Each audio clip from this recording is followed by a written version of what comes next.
Perhaps we need some outside universal threat to make us recognize this common bound. I occasionally think how quickly our differences worldwide would vanish if we were facing an alien threat from outside this world.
Good evening and welcome to the Hump Day edition of Spaced Out Radio tonight. My name is Dave Scott, booger free after last night, according to little Timmy James.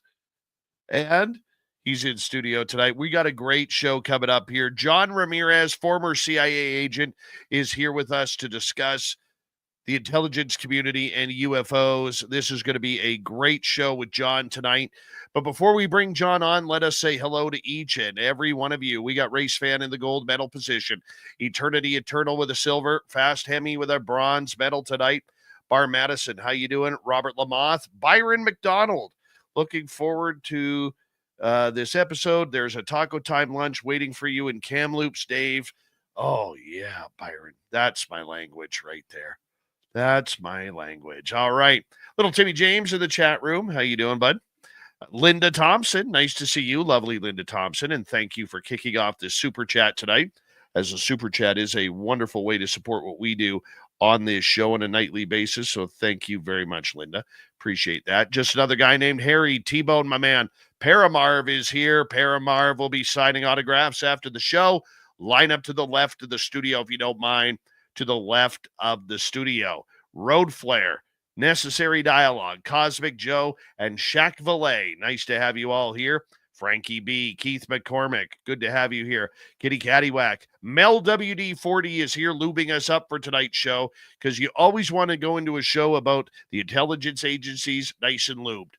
That way you get the information from them. So thank you, Mel, for lubing us up as we speak. Hello there, Chris. Teen, nice to see you. It's a nice short one tonight. JSCO, how you doing? And you're welcome about the Dan Burris Show. Appreciate that. Amanda's Crazy Life Channel, how are you? Amanda will be signing autographs after the show for the first time, so be gentle. Line up to the right of the studio if you don't mind. To the right of the studio. Tim Mothman and his goatee, nice to see you both. As we continue on with our roll call tonight. Corey, how you doing? Thanks for coming on in. And Izzy Beth, good to see you again. All right, scrolling on down. There's Lee the Bee. And who's next here? Scrolling. Walter Kochabinski, thank you for coming on in. Dragonfly, nice to see you. Millennium, my man. Thomas Rock, thank you for joining us tonight as we continue on with our roll call. Number 36 in your program tonight, starting at left wing from Stockholm, Sweden. Lars Janssen. Mama Catherine, I love you, my dear. Yes, I will drive safe for you tonight when I leave after the show. I promise you, I really do. Xanos, thank you for coming on in. We appreciate you. Operation Shutdown, good to see you again. And who is next here? Scrolling on down. Noble Patrick, nice to have you here. Big conversations in the chat room. Kurt M., thanks for joining us as we continue on. And there's Alien Critter. Doug Shelby is here. The Doug Shelby has arrived, which means we can officially start this show. I know my throat's feeling better when I can get a good "the" in. Glenn John McEnroe, the pride of Wimbledon. Jeremy Jones, nice to see you. Al Garay over on Twitch. So excited for this show. Did 750 on the leg press 37 times. Yeah, his legs are jacked tonight for this one. Fast Hammy, good to see you. And let's see, Kurt M. Matthew Goodka. Let's get the radio side going. Hello and welcome to the radio and podcast side of Spaced Out Radio tonight. My name is Dave Scott. John Ramirez, former CIA agent, is here to talk about UFOs and the intelligence community. We're going to get a schooling tonight, so be ready for that. We are in roll call on our YouTube side. Ian McFadden, thank you for coming on in. Good morning to you. John Jackson, thanks for coming on in. We appreciate that. The lovely and talented Kira, nice to see you. I hope you're feeling better today. And Christine Lynn, nice to see you. Amanda, hi, Dave. I love you. I love you too, Amanda. I love you too. All right. Commonwealth Andrew, good morning to you. And let's see, Phineas on X, thanks for coming on in. Austin Gilbert, we'll go to the French version. Austin Gilbert, welcome to SOR Chat. Everybody, do me a favor, throw those horns up. Let's rock.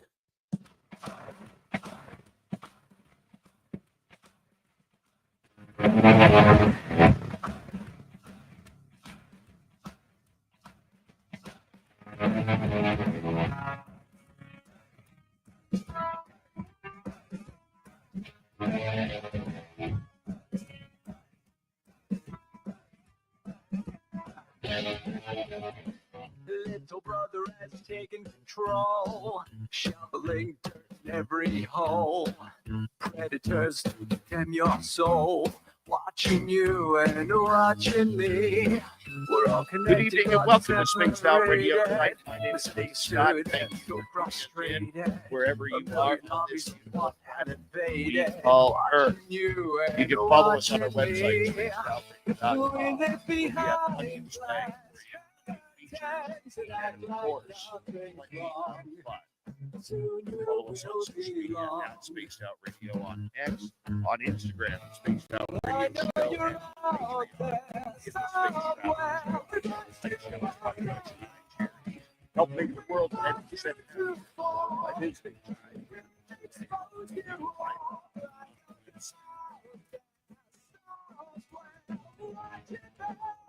Little brother wants to make headlines, be immortalized. We got a great show coming at you tonight.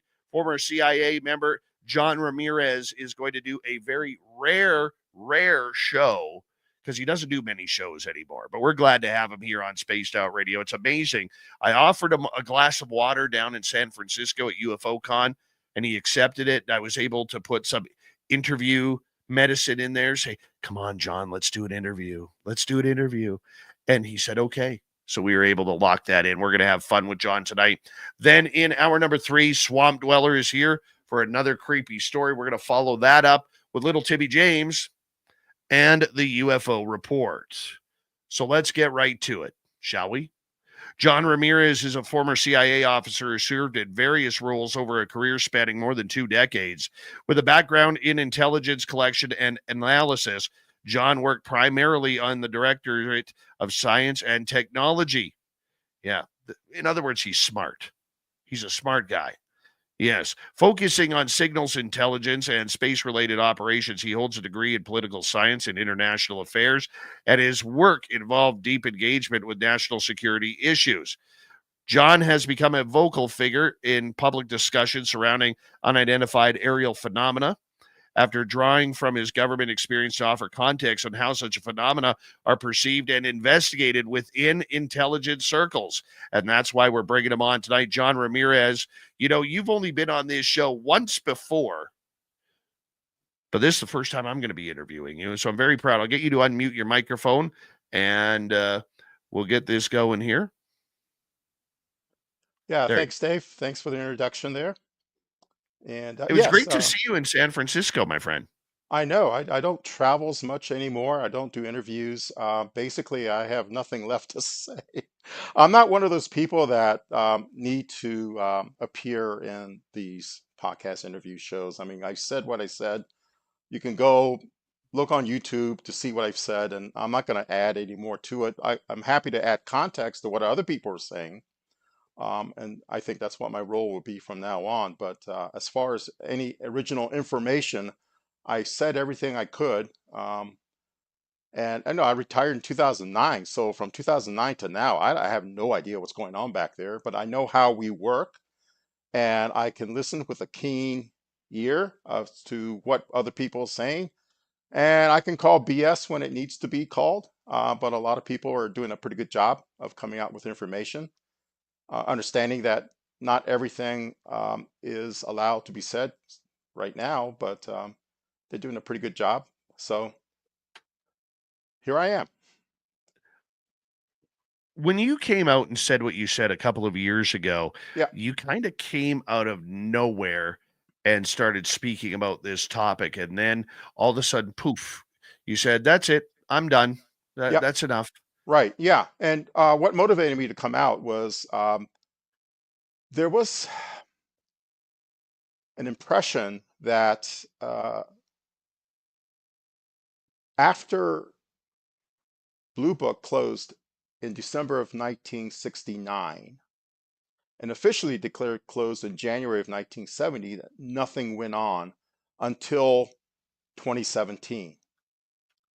Like, oh yeah, we didn't do anything, we weren't interested. And I knew that to be absolutely false. I knew there was continuing interest in UFOs all through those years, all those decades. And we never, especially CIA, never stopped investigating UFOs. It's just that we were in the background, and we did not advertise what we were investigating.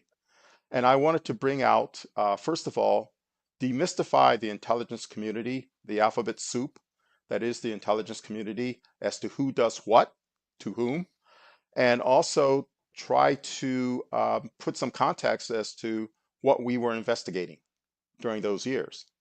And so that's why I came out. And so I had my say, I did several interviews on how the intelligence community is structured. And afterwards, I don't see any need, because you have other folks coming forward who are witnesses. Um, they're not whistleblowers. I take the point of your guest last night. There are no true whistleblowers yet, except for Eric. I would say Edward Snowden is definitely a whistleblower, because he walked out of NSA with top secret documents. But no whistleblower in this topic has walked out with top secret documents. They're not whistleblowers, they're witnesses. They know, have information on how they participated in this topic, and they wanted to share that information. And that's not whistleblowing, because gee whiz, they got DOPSR approval. I think that's Defense Office of Security Publication Review. I went through PCRB, Pre-Publication Classification Review Board. So did Jim Semivan, to be able to say what we say. So I'm not a whistleblower. I mean, they actually approved what I can say. That's not whistleblowing.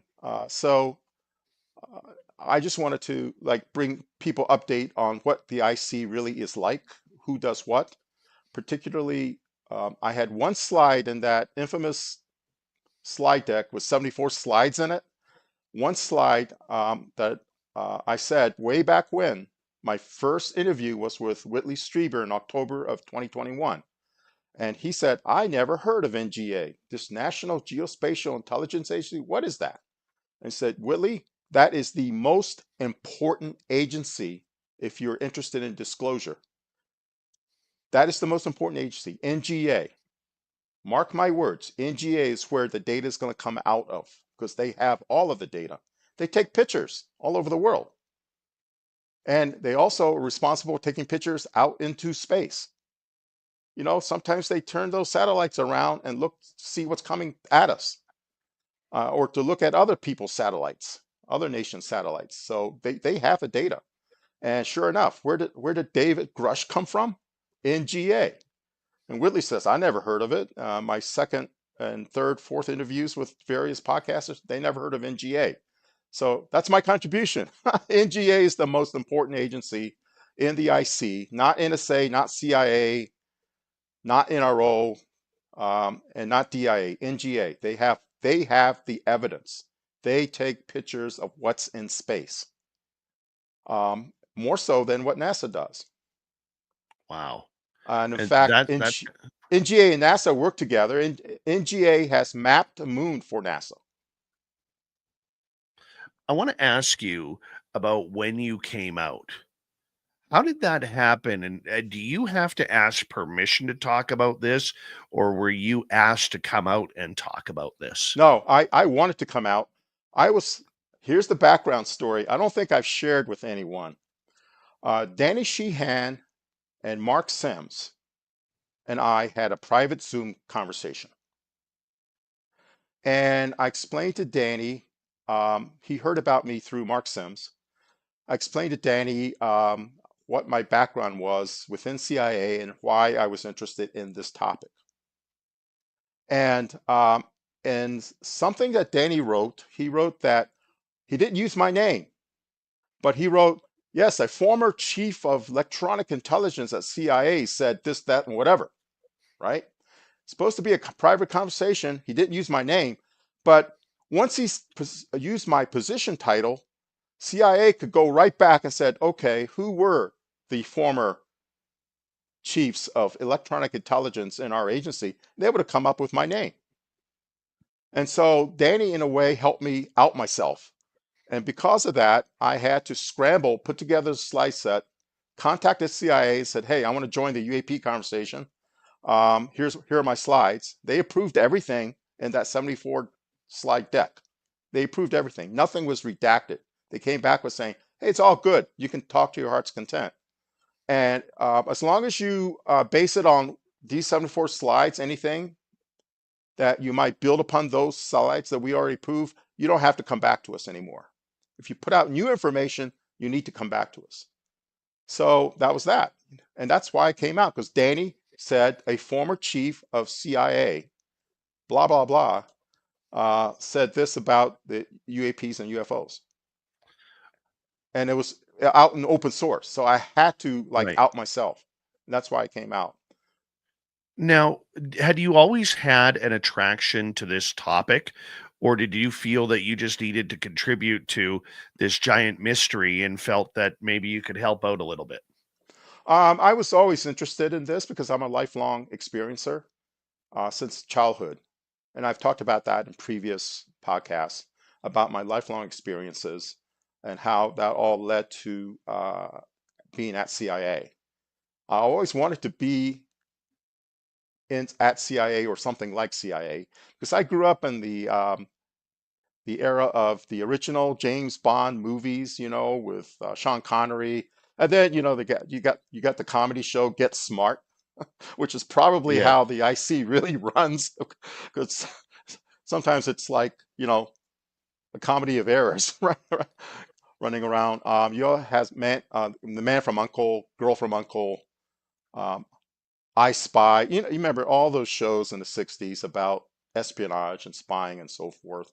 The middle of the Cold War. So I wanted to be in CIA. I also wanted to be in the Navy. So I thought that was kind of cool. Go to sea in ships and go to different countries and stuff. So I did all of that. And so I always felt like I was led in these particular aspirations I had in my life to do what I'm doing. And that's how I ended up at CIA. I actually applied to CIA while I was in the Navy. And they said, yeah, we were really interested, but go back to school after you get out. I went to the Navy out of high school, get a college degree in anything. What you're doing in the Navy is of special interest to us. So just get a college degree and come back to us. And that's what I did. That's awesome. And when you were, I don't know if you're allowed to talk about this, but when you were involved with the CIA, did you ever work on UFO/UAP programs? No, not programs. Um, CIA is an intelligence collection agency. We collect. We process what we collect, we analyze what we collect, and we do production. That is, we write reports to the policymakers, including what we call the first customer is always the president. And then what we provide to the president would then share with whoever the president wants to share it with in his administration. And we also support the major policymakers like the Secretary of Defense, Secretary of State, so forth and so on. Yeah. So, we support policymakers, we support the intelligence committees of Congress, both on the House and Senate side. That's our customer. And so it wasn't like I did UFO work. It's just that as a collection agency, I collected signals for CIA, clandestine collection of signals intelligence. And so happens that in that collection, there was UFO data embedded in it. And so we were looking at UFO data because it was in our collection. It was in our purview to look at this data, and here comes this UFO. Am I allowed to ask what that, without getting too specific, for us who would not know, what does that UFO data look like? Like, does it just come down in a transcript? Does it come down in binary code? How does it come down? Well, two forms. We get electro-optical data, and that's collected with NRO satellites analyzed by NGA. Now, NGA prior to being NGA was actually part of CIA. It was part of the Directorate of Science and Technology. And Building 213, which is now in the outfield of the Washington Nationals ballpark, used to be where National Photographic Intelligence Center used to be. And so that part of CIA actually, developed the Corona satellites, the early imaging satellites, before there was an NRO. And so we did it all because the C in CIA stands for Central, and we were like the intelligence agency before all the other, we call it sister agencies, were created by Congress because they got mad at CIA for something that we screwed up. Every other agency of the big five agencies were created because of a CIA screw up. And so that data looks like photographs that you see. Like, for example, I said I saw an orange orb. These aren't the little orbs that showed up behind Brian Jackson's shoulder on his show. They weren't these little ones. They were like big craft. Did you see that? Yeah, and Did you see? in fact, I did, and I did a screenshot focusing on that part and sent it to him, so you could see what everyone else was seeing. Yeah, I saw Yeah, that. that was incredible. Yeah, so That was and incredible. as far as signals data, it's all electromagnetic data recorded on high bandwidth tapes. Back then, it's probably all digital now. They probably just stream it down like everything else. But back then, when everyone was listening to cassette tapes and CDs, it came in some kind of media form, and we would process it in the lab to look at squiggly lines on lab equipment like oscilloscopes and spectrum analyzers. And we knew that when the Russians were testing their ballistic missiles and they were tracking their missiles with their own radars, that they were also tracking other interesting objects that were flying around with them.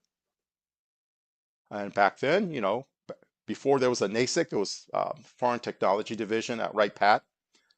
They said, oh, it's just, Russian countermeasures for ballistic missiles. And it wasn't that. It was actually what they were looking at.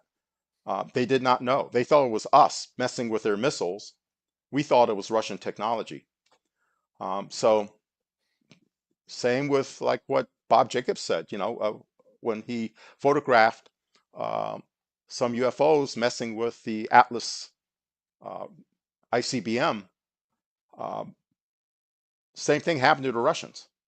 Similar things happened to the Russians as happened to Maelstrom. So, we had intelligence that there were things going on in the Soviet Union and in Russia. So that piqued our interest. And that's how we got involved in it. So yeah, it's just a bunch of squiggly lines. Signals intelligence, other than communications intelligence, which is like people conversing over cell phones, whatnot, other than that, everything is squiggly lines. It's all electromagnetic energy that you have to process and analyze.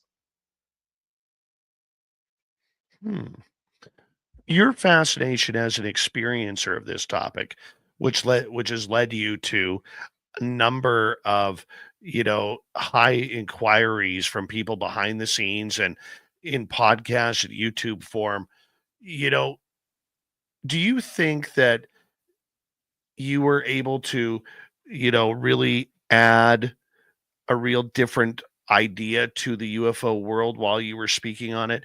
Were that you were able to have your contribution, your say, or did you feel that there was still more to come? I felt like there's more to come. I knew there was a lot more to come. I only talked about what I personally knew firsthand. And because of that, people asked me for opinions of what somebody else might have said. And my attitude has always been that's their experience, that's their professional life.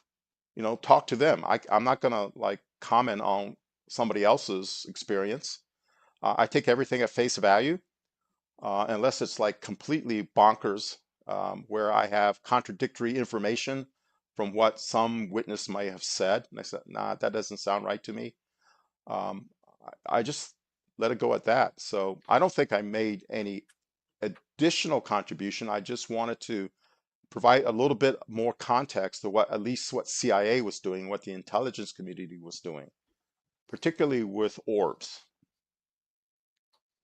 Right. And we'll get into orbs a little bit later, but the fact that you did your contribution, you stepped aside as we got about 3 minutes to go before we have to go to break at the bottom of the hour. John Ramirez is our guest. Do you feel, John, that this what we're seeing now is trending in a proper or good direction, or do you feel that this entire topic is being, you know, covered up with, sand and lipstick? I wouldn't say sand and lipstick. It's going in the proper direction, with a little more wind, let's say. I think before we were fighting high tide, and now we got a little more wind in our sails to go forward.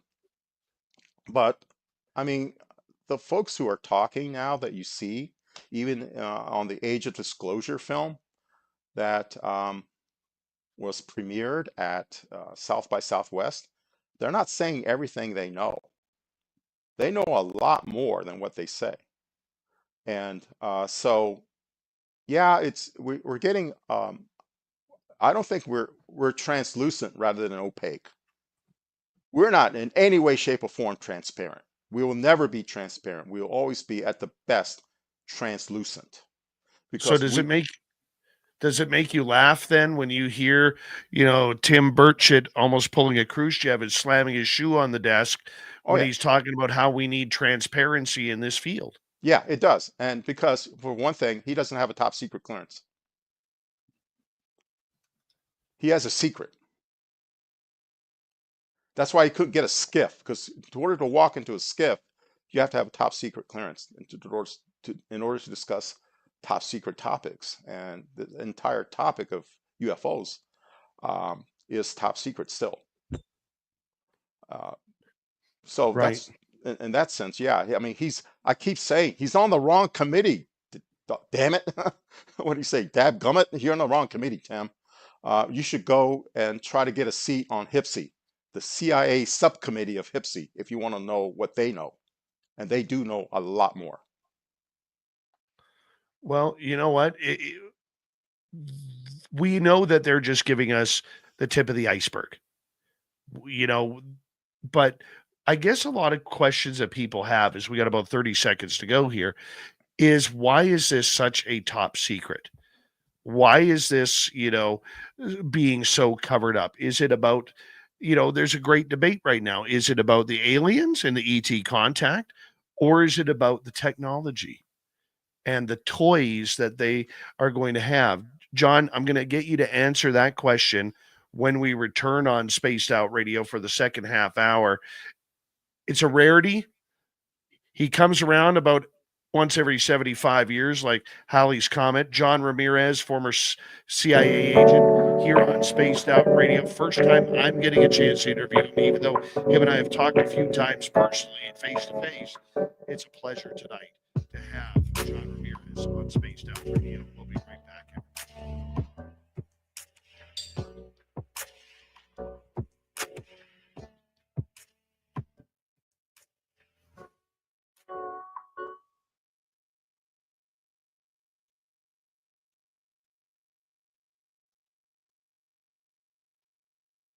All right, we're clear. So, John, just a reminder, our YouTube and podcast audience can hear us, okay? Just our radio side cannot.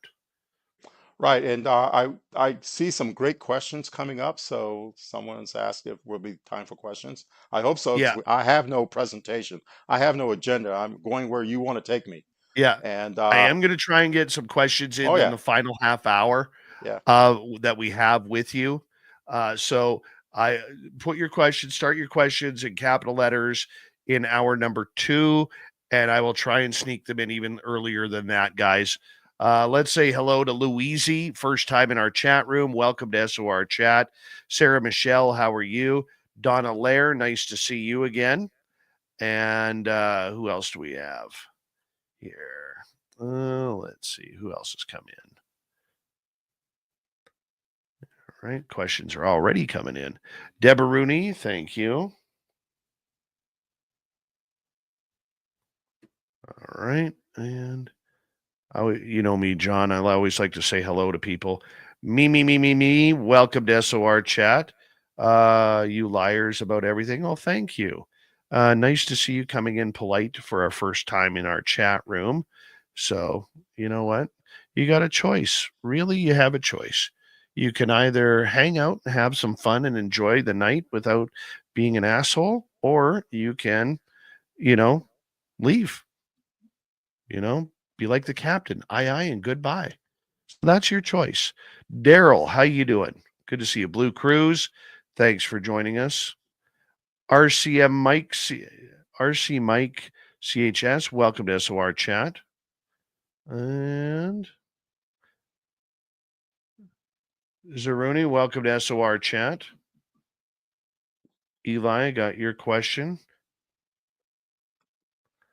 And Ant-Man, Cody Eiler, good to see you. Trucker Andrew, we'll see you in a couple days, buddy. We're caught up now. Dirty Filth, how you doing? We expect a thumbs up from you. There it is. Thank you. And there we go. That was a jam-packed half hour. I'm already worn out after that half hour. I really am. You know what? I could sit. John could probably attest that I was sitting and listening to a conversation at a table with John and Science Bob going at having a great conversation. I just sat there for like an hour and a half and I shut up. I just shut up and listened because I don't get that. Being that way up here, stuck in the north, we don't get that kind of conversation here. So Davey's going to enjoy every moment. Do I remember anything? Not a thing, man. But I do know this. I was in absolute heaven. I was in absolute heaven just listening to these guys swap stories, man. Oh, man.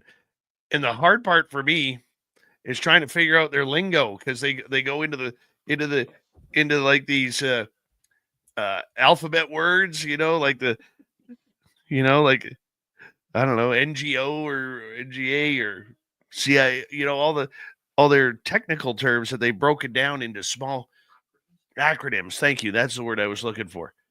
Yeah, man.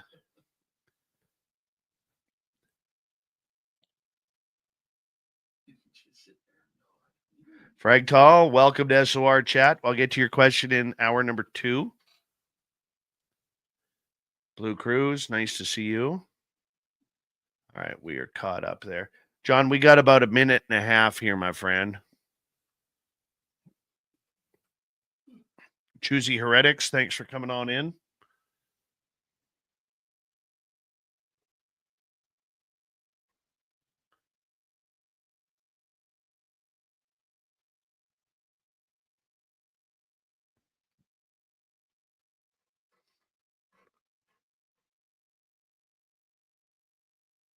What wonderful night so far.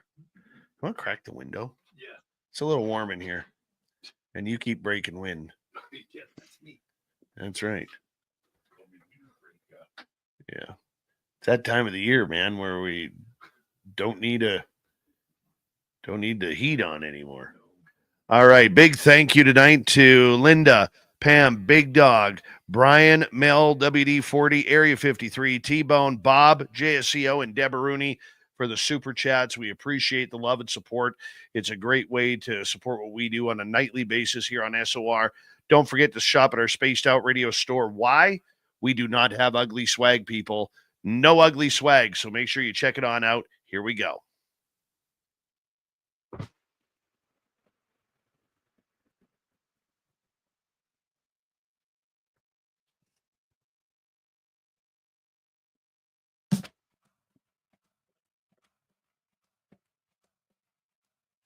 Here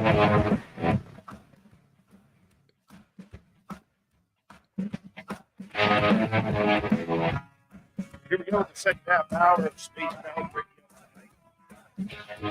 My name is Dave Scott. Thank you for tuning us in as we're going to bring John Ramirez back in momentarily. But first, we want to remind all of you that if you miss portions of this show or others, you can always check out our free archives on YouTube or any major podcast network. Our website, spacedoutradio.com, we have a plethora of features for you. Rock out to Bumblefoot, read the news wire, check out our swag as well. Follow us on X at Spaced Out Radio, Instagram at Spaced Out Radio Show, and on Patreon in the Space Travelers Club. Here we go. John Ramirez is back on the show. We are talking about the intelligence community and the UAP phenomena as we continue on. John, thank you so much for being here. Happy to be here. And I'm Yeah, loving we're the proud questions. to have you here.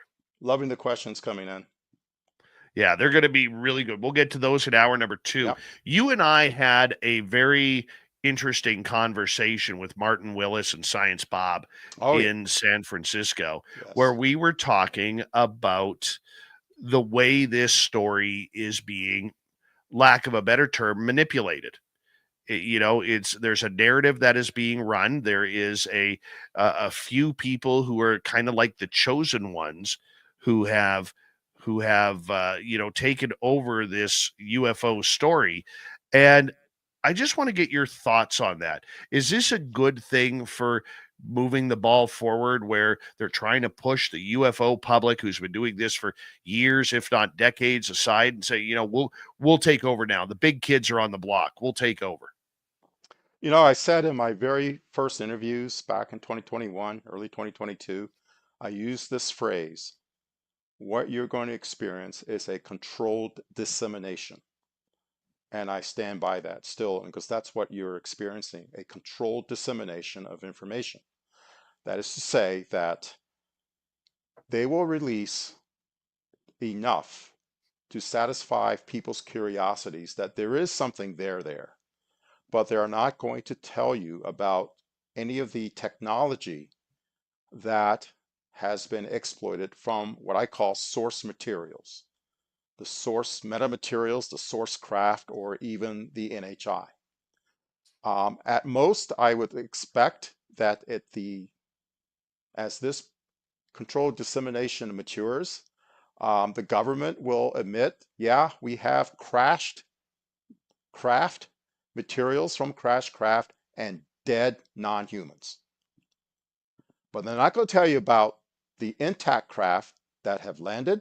They're not going to tell you about any cooperation with live NHI, because that just gets into a big mess, a bigger mess. So full disclosure is when they actually tell you, not only do we have like wreckage and dead aliens, but we also have these cool craft that landed, and we're working with all of these aliens from here, there, and everywhere. And they're helping us with developing technology for us. You'll never hear about that. That's full disclosure, because as you hinted, the technology is what is being protected. It's what we did with the materials that we got, what we did with it. And it's not necessarily fancy flying machines and super cool propulsion systems.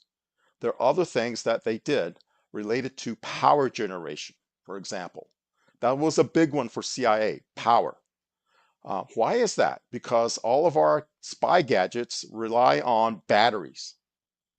And you can look it up. The lithium ion battery was actually invented by CIA and then seeded to industry so they can market it and we can buy it back on pennies for the investment dollar. Uh, Things like that. So you get bits and pieces of some of this technology coming back without um, knowing the source of that technology. And sure, we have some brilliant engineers and brilliant scientists working on it, but the original work was done by the government and then seeded to industry. That is the part of the Philip Corso story that I fully agree with, that we did seed this technology. And I know that from first-hand information, that we did seed technology to these aerospace contractors, except they weaponized it because that was what the Pentagon wanted. You know, they wanted to weaponize this technology to give the United States a strategic advantage over its adversaries in case of a full-blown nuclear war. So they're not going to show you what we did with that technology, but I personally believe that they should release the materials and the craft at a minimum, because civilian scientists, academic scientists working at these universities and working for private research companies, they're not going to build something to kill people. They're going to build something to make life better for the rest of us humans on the planet. And that's what I want to see from the government, is to release this technology so that we can do something with it other than more efficient ways to kill each other. And that's where the Pentagon mindset is. You know, they're there to win and fight wars. You know, uh, that's what their purpose is. But there's so much Where are basic these research. where are these toys in your guesstimate? Where are they doing this? Is it 29 Palms? Is it Area 51? Is it Wright-Patterson, Dugway? You know, where are they doing this? Well, I think what I know is something from under the sea was recovered by CIA. It was a joint program with the Office of Naval Research. So something under the sea was recovered by CIA with the Office of Naval Research and sent to a contractor in Seattle.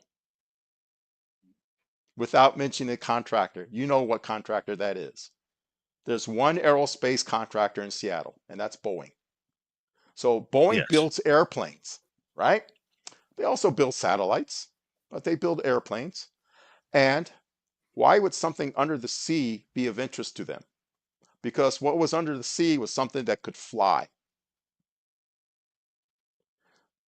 Wow. So some of that work is done by the defense contractors. Other work is done in Nevada. You need some place which is very secure and you can hide. And you can hide it in Nevada. A lot of space there. And you can hide it at like China Lake. A lot of space there. Dugway, a lot of space there, and underground. Definitely there's underground. There are rumors of underground. I say rumors because I have no firsthand information about any kind of underground facilities in Nevada. What I know is what you guys know, based on what other witnesses have stated. That's what I know. But I do know that Dugway definitely has underground facilities. And Dugway is huge. These places are like, use the state of Rhode Island. They're like that kind of size under the ground. And a lot of it's for biological containment. I can understand that because Dugway Proving Ground is a place where they do biological research. They have a BSL level 3 facility there. It's not 4, but 3. And I believe that the actual Area 51, what you can look at on Google Maps, Google Earth, with the airfield and the hangars, I don't think any of that work is going on there at all. People Me either. say it, but it's not at the airfield. That is an airfield for the Air Force to fly its new prototype aircraft or experimental X-craft. They fly it out of there.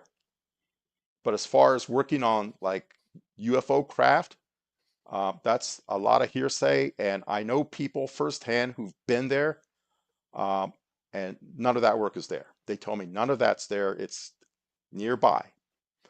I've been near there. I've been like 50 miles to the west at the North Range where Jason Sands had his encounter.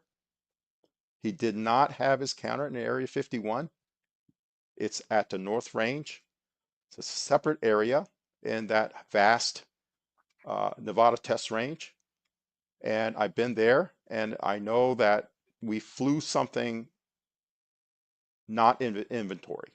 Let's put it that way. Over that North Range. That's a whole nother story I really didn't get into much in my interviews.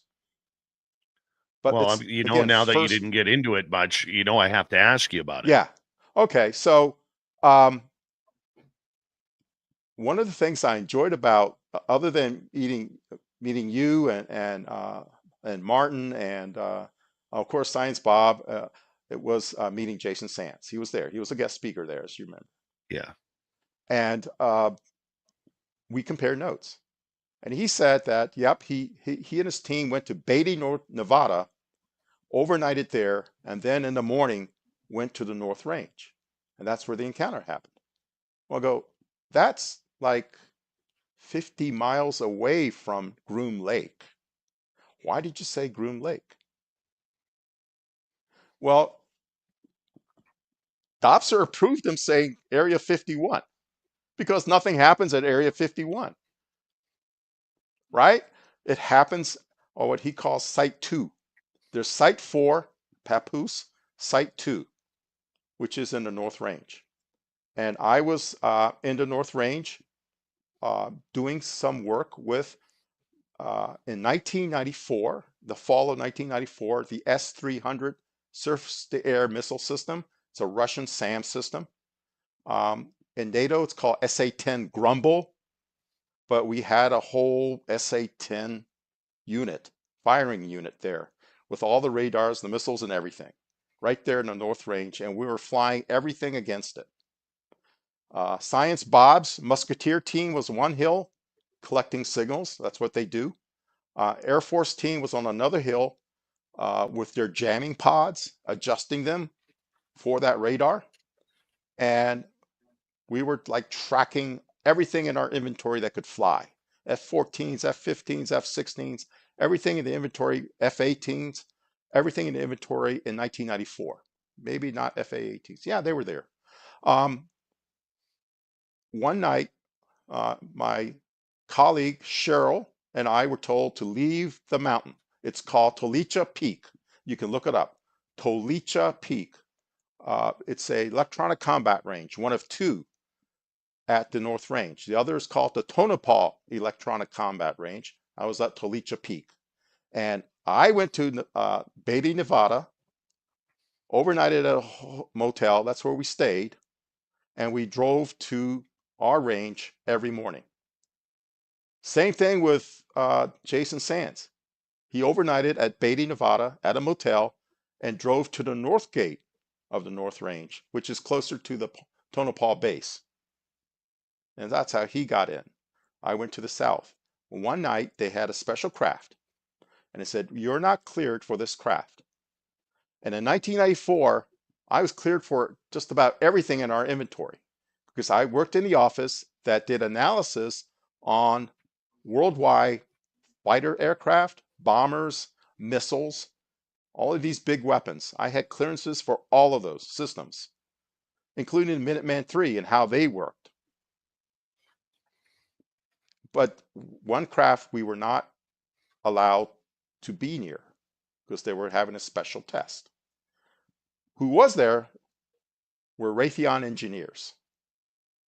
So something that Raytheon engineers were cleared for, they could like run the S-300 against. But we were told to leave. Next morning, we went back to Tolicha Peak, to the break room, had our coffee in the morning, and they were very excited, these Raytheon engineers, about the previous evening's test. And they were talking a little bit out of school until one of them saw Cheryl and I in the break room. And they all of a sudden goes, shh, shh, shh, shh, shh. Can't talk about this. But I got enough information that some special craft was flown that we were not cleared for, that Raytheon knew about, and they were running the S-300 against. Now, here's some background information before we went to Tolicha Peak for the S-300 test. CIA had a Russian immigrant living in the US who was a senior officer for the S-300 system, like a battalion commander for the S-300 system. And we were debriefing him. I was in the debriefing room with Directorate of Operations officers from the National Resources Division. And they're the folks who talk to American citizens. They can talk to American citizens if they volunteer information. This guy volunteered information about what he knew about the S-300. And in the course of the debriefing, he mentioned something about the capabilities of the S-300. And he said this, and you know, the S-300 has a UFO mode. Has a what? UFO mode of operation. What And does that mean? so, yeah, that's what the debriefers wanted to know. And so they asked him, you know, UFO? Yes, unidentified flying object mode. They can detect and track UFOs with that radar system. That's interesting.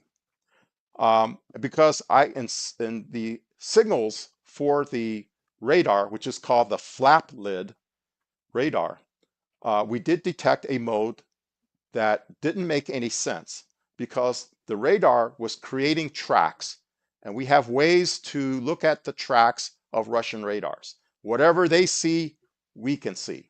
And I'll say that much without saying how we know. But fact is that whatever the Russians see on their radars, we have a means of processing that signal so we can see what they're tracking. And something was tracking that was incredibly fast, that zipped across the sky, and we dismissed it. CIA electronic intelligence officers dismissed it as an anomaly of the system or some kind of test mode, because nothing can fly that fast. You know, super Mach, double-digit Mach speeds. Nothing can fly that fast. But he said there was a UFO mode. We must have Wow. tested something that we owned, that was one of our craft, that Raytheon was cleared for, against that radar. All right. This happened back in like 1994, the fall of 1994. Okay. And that's where I was at Tolicha Peak. After that debriefing with that Russian emigre officer who was like a battalion commander for the S-300, we had the S-300 right there in Nevada at Tolicha Peak running through the test, and they told us to get off the mountain. But Raytheon could stay. Fast forward to Stephen Greer's Disclosure 2.0 event. Remember that? Where Mike Herrera came out? Well, he had a Raytheon guy there. And they put up a picture. Oh, he says, this is a Raytheon craft. It was a V-shaped craft with 9 segments. He said, I was at a test range, and it wasn't at Tolicha Peak and another one, where Raytheon flew this. And I go, huh. Years later, you know, I think that happened in what, 2022, when Greer had the Disclosure 2.0.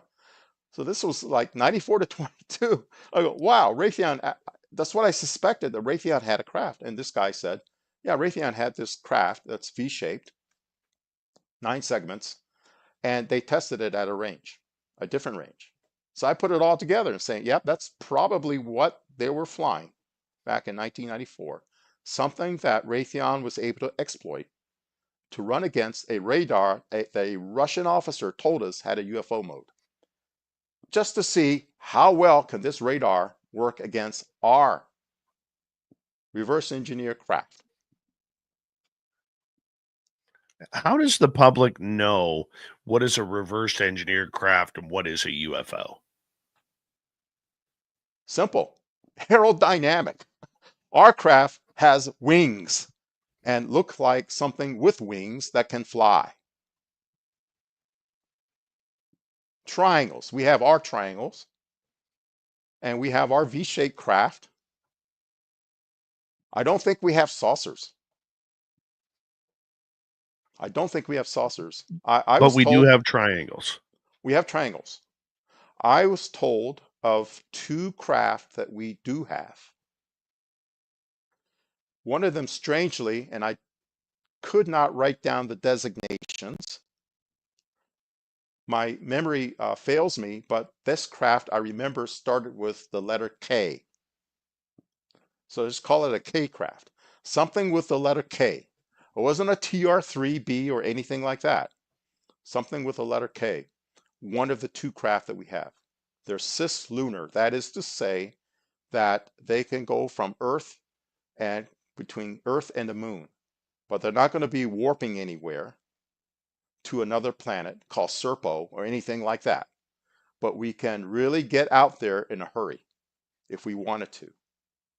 I talked to one insider, and a lot when him and I first started talking, he said to me point blank, he's like, "Don't ask me about the moon, and don't ask me about any secret space program." He goes, "I Yeah, can't talk about that." And but one day the conversation got to black triangles, yeah, and I said, hypothetically speaking, since you can't talk about this because you have to put it in hypotheticals, I said, where would these big triangles land?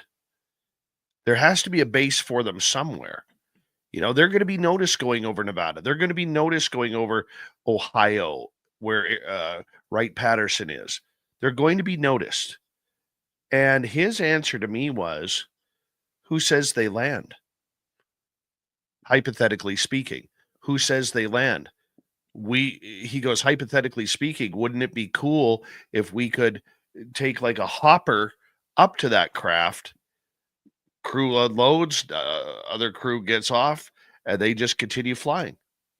What do you right. think about that? And so, um, oh, I want to put can I, before I answer that, can I give a shout out to Jim Goodall, which I think you had a Yes. guest on?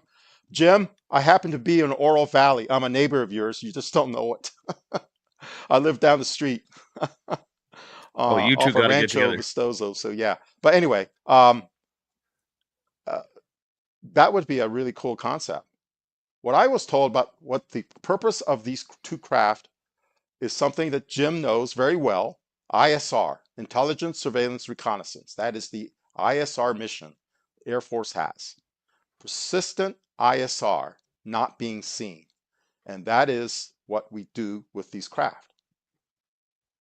They spy. They take pictures. They collect signals. That's what they do. So it'll be cool not to land. Now, how do you not make it land? Will you run out of fuel? Well, not if you're using regular propellant for fuel like a jet engine or a rocket motor, you're going to run out of fuel. But if you have, let's say, a source, a nuclear source that can create heat up, thermally heat up, and an ion way of producing ions, that's a way of propelling the craft. The nuclear source isn't going to run out anytime soon. And the ion propellant, you might need to refurbish that, but you don't need a whole lot of it to really go where you need to go when there's very little friction. And so that's possibly what your witness said to you, that in so many words. I know that It's there is a nuclear powered cruise missile that the Russians have. We call it Skyfall. That's the NATO nickname. The Russian nickname translates to Storm Petrel. It's a nuclear engine. It can stay up there forever, wow. and it's a nuclear cruise missile. right? And how they kind of skirt the idea of not having weapons in space is you have to declare where you think space is. In the United States, space starts at 50 miles. All right, John Ramirez, we have another call.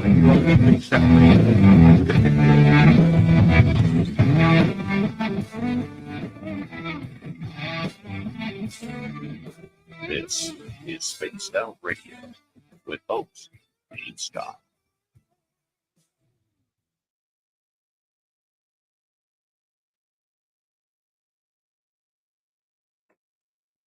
All right, John, we are clear. We got about 6 minutes. I'm going to turn things over to the dirty one here to go over his cartoons. Hi, Susan. How you doing? And there you go, Dirty. It's all yours, my man. Hi, Susan. How are you doing? Thanks, Dave. Make sure you let that dog man out and give him some snacks and throw the tennis ball for him. Yes, all right. Still haven't figured... Hi, everyone. Hoping you're having a good night. Still haven't figured out this new boom arm and camera thing here, so apologize, it's not as close as it should be. And I'm going to refrain from trying to hold it up so that everybody can read the thing. Anyways, it's Carl, Stanton, and Alan. And they're trying to figure out their way on Earth. So they're trying to play with a spirit box or a spirit board. And Alan's like, why don't we use one of those ghost boxes? Carl says, trust me, I've seen this work in a film. Nothing can go wrong. So, unfortunately, in the grand scheme of the cartoons of the three gray aliens, they're going to get in some trouble. Fabrice is going to have to come save them. And that's kind of how the little comic's going to work out. Because, of course, they're going to summon something they don't expect. I mean, they're just aliens coming to Earth, trying to figure out some stuff. And they pick up a spirit board and read up a little bit on it and have at it. And there you go. Yes. Morris. I don't know who Morris is, but apparently we're sending healing vibes to Morris. So everybody send healing vibes to Morris and or pizza. Pizza's always a good choice. Cat and human. Bob, that's basically Mrs. Filth. She's half cat, half human. Sleeps 90% of the day, wakes up, eats food, does her cross-stitching, disappears into the darkness. Mix and repeat. Oh, hey, Bob, check it out. Look at that, Bob. Look at that. Yeah, I know. Put that in your special box. Remember, Bob, if I meet some kind of gruesome end, I have a card, and Sasquatch and or Dogman will send my severed hands to you, so you can put them in your severed hand pickle jar collection.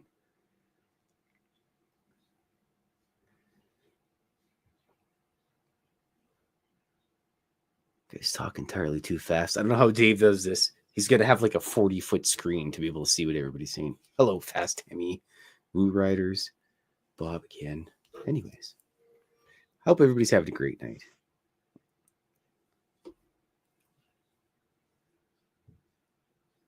Also, Susan, healing vibes to you as well.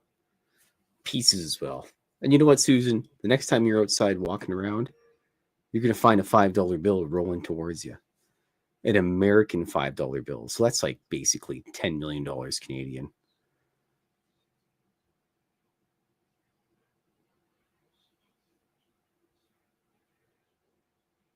Nice. Christine. I wish I had a Friday and a Wednesday. Half-price chicken wings at the local pub. Don't have to get up early in the morning. Lex Diaz, probably. Who's got the better severed hand collection? Les Diaz or Bob Birkins?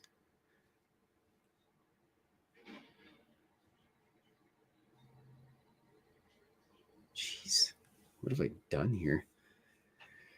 Anyways, this is hilarious. How you Sorry, doing, Dirty? Dave. I was gonna get into the cartoons and junk, but we started talking about severed hand collections. So Yeah. I bet you like all the secret alphabet agencies have all types of like Dogman, Sasquatch, severed hands in a jar somewhere. Oh, I'm sure. I'm sure. Anyways, I'm going to Thank go you, deliver Dirty the Phil. cat some snacks. Appreciate Very it. important. Give him a pet for us. I will. Have a good night, everybody. Have a good Thanks, night. Dave. Thanks, Dirty Thank you, Phil. Mr. Ramirez. All right. John, we have about a minute 15 before we come back.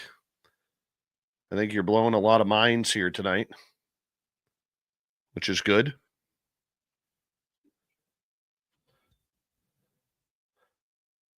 You having fun, John? Sure, it's great. I like this free format. I mean, what you see, reason why I like Space Out Radio is that it's not structured as much as some of these other podcasts. You know, Yeah. I don't like that because if you feel like it's being scripted for you, Yeah. and what you have here is just a free flow of information. Let's let it all out, and that's what I prefer. Because once you get me going, I don't stop. You have to stop me. Well, you can join Jim Goodall and us in Vegas next week if you want. I can't go. I'm sorry. I know. Maybe next can't- year, pencil us in. Yeah. All right. Let me quickly say thank you to T-Bone Times 2, Deb, JSCO, Bob, Area 53, Mel, Linda, Pam, Big Dog, and Brian for the super chats. And Jim Goodall wants you to get a hold of him so that way you guys can chat and maybe go for coffee. Yep, I'll do that. I'll get a hold of him. All right.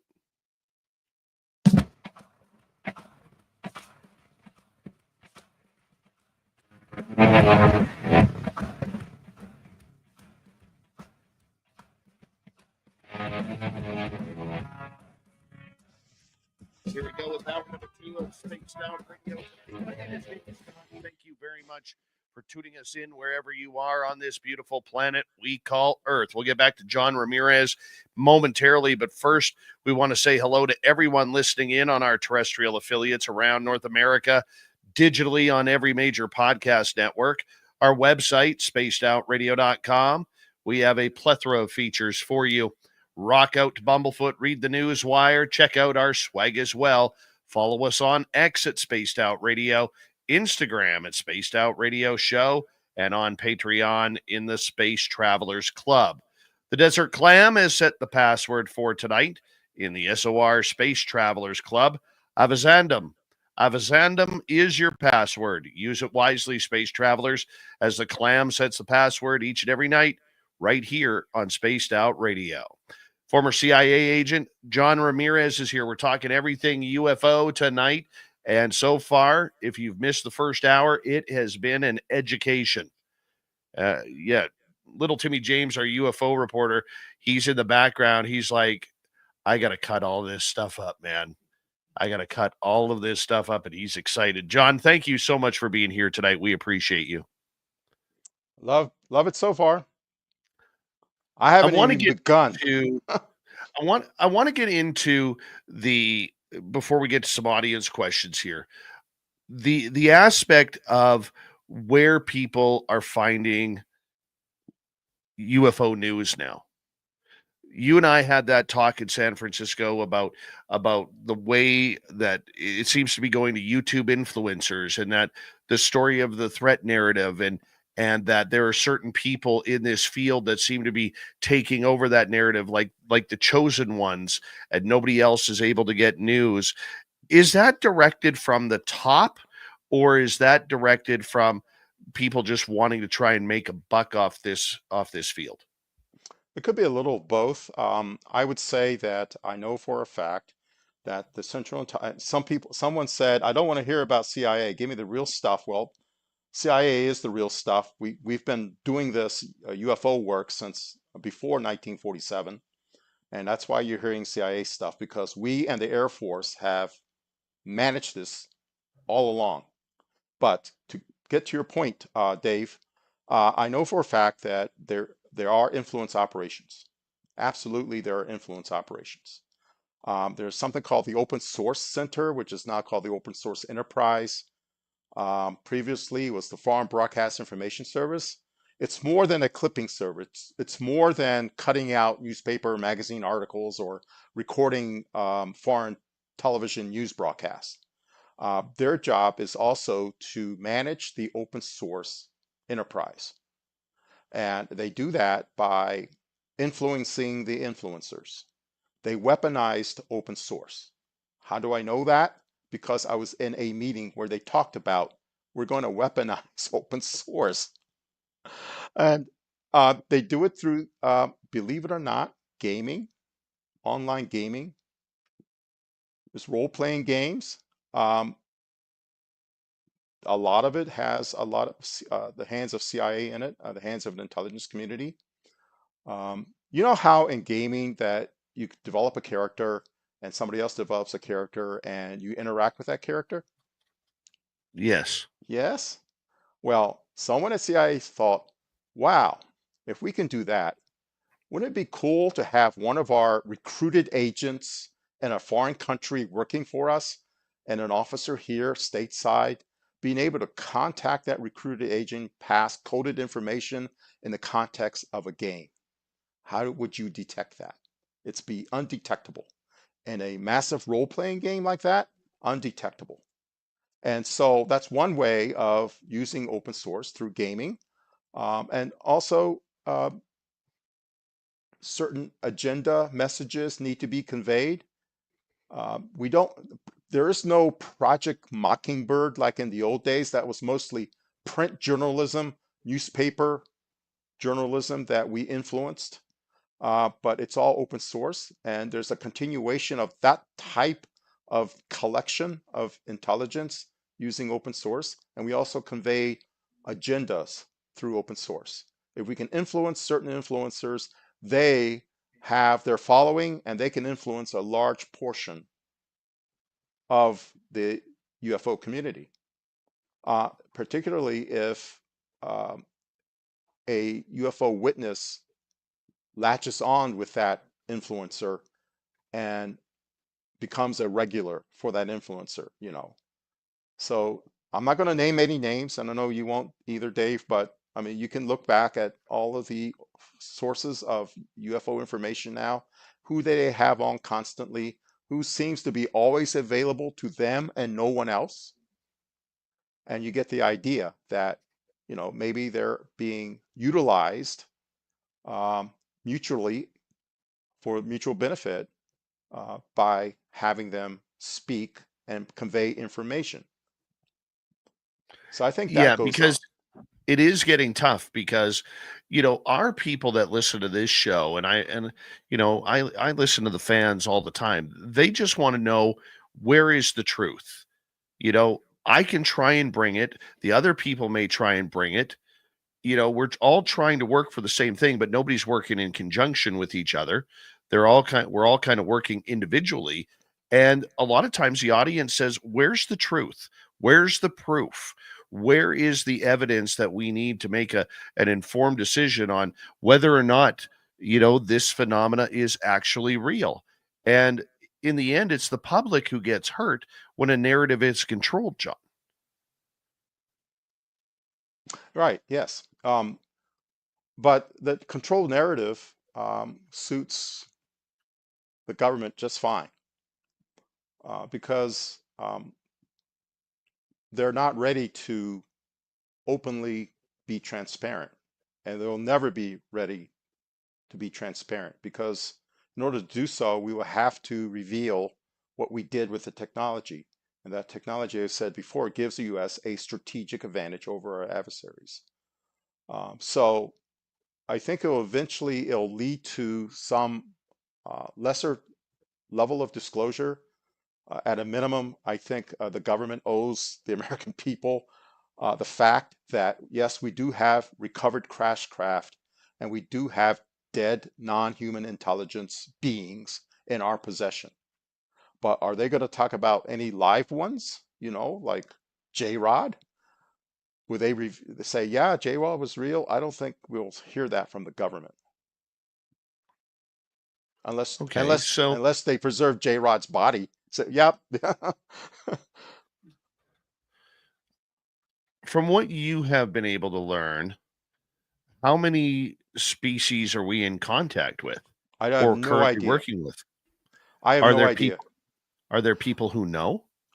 Somebody must know. I would say this, that they're typically, I was told they're like 5 types, not necessarily 5 races or 5 groups, but basically you get a humanoid type, let's call them Nordics. You get a reptilian type, you get an insect type, and you get some kind of biomechanical type. Let's say they're grays that tend to be like either tall or short or whatever height they are. And then you get those are like hybrids in between. I think Jason Sands being that he encountered, this so-called bluish being, was like a hybrid looking being because it looked very human, with the exception of certain features like no earlobes, but otherwise look very normal, like a head, 2 eyes, nostrils, a mouth, appendages where they expect them to be, a torso, and feet. So that could be a hybrid type being, but I say there are types of beings that tend to be common, but I don't know how many independent like beings from different systems they are. Do somebody does somebody know? I don't know if they know all of them. Uh, I got the feeling that talking to some Navy folks that the beings they work with are different from the Air Force beings, and that there's competition between the Air Force and the Navy, and those two programs are separate, completely Hmm. separate. Um, That is very heavy in order to hear that, you know? And I understand why they would want to control the narrative on this. I do. I just didn't expect it to hit the mainstream as hard as it has. I mean, whether it's the YouTube channels, whether it's the podcasts, whether it's, News Nation or whoever, it just seems like they've narrowed down who's allowed to go public with this information, with the whistleblowers, you know, uh, with the information, and it doesn't seem to be, you know, much room for error or margin for expanding that at all. And if you're not one of the chosen ones, you don't get anything. It seems that way, doesn't it? Well, the thing that concerns me, not even on an individual so-called whistleblower or witness level, is how the UFO narrative has become corporatized. And that concerns me because right now it's corporatized in the defense industry, these defense contractors.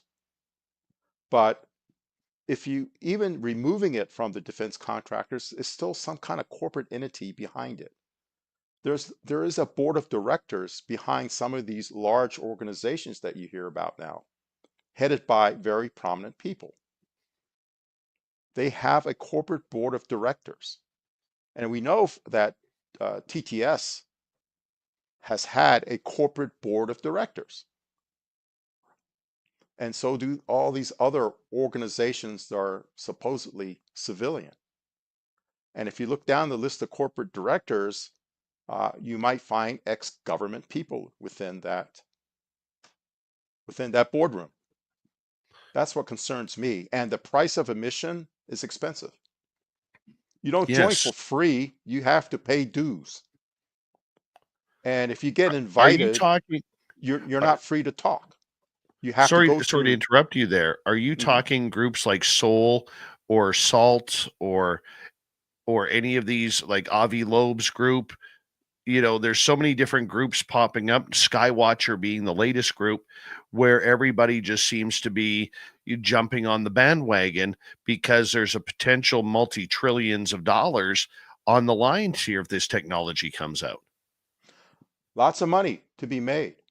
Lots of money to be made. I would suggest scratch beneath the surface of some of these organizations to see what deep pockets there might be behind that organization.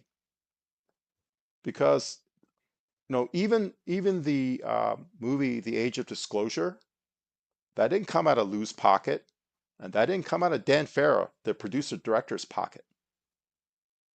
Somebody paid for it. And I would say right now that I did not appear in The Age of Disclosure, the final production. I was invited to provide witness testimony for it, and I provided over 2 hours for that film, of which not 1 second made it into the movie. And there were several other people that I know who did not make it in the movie. It's not because they were afraid or they requested not to be in the movie. We had the option of not going, not participating in the making of that movie. We had an option. Do you want to do it or don't you want to do it? And I said, yeah, I'll do it. I'll do anything that will move this discussion forward. And if it's this film that does it, I want to be part of that. So I was invited, and it gave 2 hours of testimony. It was back in February 22, 2023. February 22, 2023. I did my thing in Los Angeles, California. And I see Camille James Harmon. She's an actress in Hollywood. It was off of Mulholland Drive. And anybody in LA would know where Mulholland Drive is. It's a private residence, so I won't give out the address. But I filmed my part there, as well as other people. And later that the evening I was there, we gathered at a restaurant, and nice restaurant, and it was all paid for. It was all paid for. And I was joined by Lou Elizondo, the director Dan Farrow, Bob Fish, another witness. Terry Lovelace was sitting next to me, myself. On the other side of me was Bob Jacobs and John Blitch were there. Bob Fish, my testimony, Bob Fish's testimony, and John Blitch's testimony were omitted. Why do you think that is? Because we talked about experiences, and they didn't want to talk. Oh, and they were trying to keep it. They were trying to keep it nuts and bolts. Wanted nuts and bolts. I think Jim Simivan, who was part of the film, talked about his experiences, and none of it made it into the film. They just wanted nuts and bolts. The money man whose name keeps getting bandied about, including on this show, is Peter Thiel from Palantir. We know that he has donated millions to Enigma Labs to help get that going, in a tune of between $5 and $8 million. There is question of whether or not he is in control of the UFO narrative via the YouTube influencers through Jesse Michaels. And I'm curious your thoughts. Do you think it's Peter Thiel that's pulling the strings right now, or one of them? I would say it's that class of billionaire, like Peter Thiel, that might be pulling some strings or might want to pull strings. But it takes a lot of money to disclose. Disclosure doesn't come free. It takes a lot of money to do what Skywatcher? It takes a lot of money to do that. What Jake Barber's doing. What he wants to do, it sounds like he wants to lure a UFO craft down and be able to acquire it and then exploit it. That's what I think their goal is do something like that, using what he calls psionics. That's fine and dandy, but it takes a lot of money for all of that equipment and getting people together and doing it. It's not free. So I would say that it could be that billionaire class of people who have I would say an investment opportunity to make by doing this, that they would want the technology for whatever reason, that they would exploit it themselves for whatever purpose for themselves, and that's why they're doing it. But as far as pointing out to people, I don't want to do that. I don't want to put them in a position to do that. These are questions that they can be asked directly. They may deny it, but so be it. But Yeah, there's a corporate side to this, and a lot of money's being poured in to do A this. lot of that corporate side has gone towards what we have labeled on this show as the threat narrative. UFOs are evil. UFOs are bad. They're gunning for us. It started with the To the Stars Academy back in 2017, where Tom DeLonge went on saying that we got to get nukes up in space in order to blow these things away. They seem to have a fear of our nukes. We see Ryan Graves, and this isn't shots at these people. This is just actions being pointed out. Ryan Graves starting a non-for-profit about, with pilots, military and commercial pilots having close encounters on a threat narrative with these craft, if we could call them that. I mean, everything seems to be pointed towards a threat. Is there a threat, John? Well, I tell you what, when the Pentagon's behind anything, everything the Pentagon does is cast in a threat narrative. That's their job. But a threat is not necessarily hostile intent. A threat in that sense, it's something posed as a threat. And so we don't know, let's say, disclosing UFOs, is that a threat? Probably not, but we don't know the unintended consequences of disclosure. So there is that issue that if we do disclose, it would pose a threat to, let's say, world financial markets, or it will pose a threat to people's personal religious beliefs. But is that hostile intent? I don't think so. If NHI want to destroy us, they could have done so if they have that kind of technology. Do they fear nuclear weapons? I would say that's a good thing to fear, nuclear weapons. But as far as blowing them away, why? I don't get it. There are people in the Pentagon who, there actually were people in the Pentagon who held very sincere, deep religious beliefs that they actually were, I would say, more traditional fundamentalist believers, interpreting the Bible literally. And so they did think that what we're looking at are demons. And it's just their deep held belief. And one such individual defunded ALSAP because this individual was in a position where he could defund it. And so he took money out of ALSAP. And so that did occur. You can call him the Collins Elite, but I don't know where that name came from. Well, that's the name that ufology gave them. I don't know the source of that name, but there are people who have those beliefs. 90 seconds to go before we have to go to break at the bottom of the hour. John Ramirez is our guest tonight on Spaced Out Radio. Do you think then that if there really is no overall threat to humanity, because I agree with you, they would have done it when our best weapons were swords and bows and arrows, before, if they really wanted to take over humanity. Do you think then that along the lines in a 1-minute answer that threat narratives create budget? Yes, it does create acquisition dollars. Pretty And easy answer, isn't it? acquisition dollars is what buys weapons. And It also shoots down things in order to get more technology. Are we doing that? I don't know if we're shooting anything down. My understanding is that some of them are landing. They're coming to us. I'm sure they wouldn't trade a sports model for an F-35, though, especially considering that there's a kill switch in an F-35. Well, John, I'm going to get you to hold on right there because we are going to go to break at the bottom of the hour. John Ramirez, former CIA agent, is here, and we are having a great time with him. We got him for another 30 minutes on Spaced Out Radio.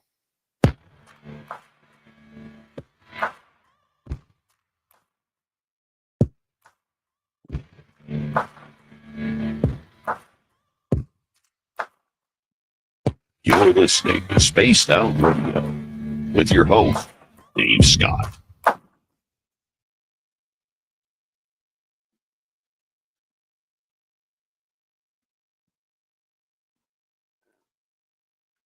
Still having fun, John? Yep. Want to answer some questions. We're going to get There's to some- those here Yep. next. We're going to get right into audience questions right after this. And we got a ton of them. Yeah. So, Tim, our UFO guy, says if you want to stick around longer than that, than just the next half hour, he'd love to have you come on with us.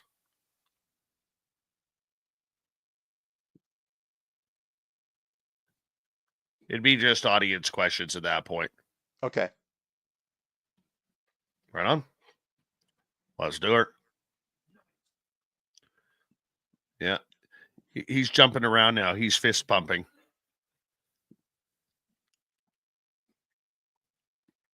This is a guy who the second time I ever take him to my Bigfoot spot has a sighting.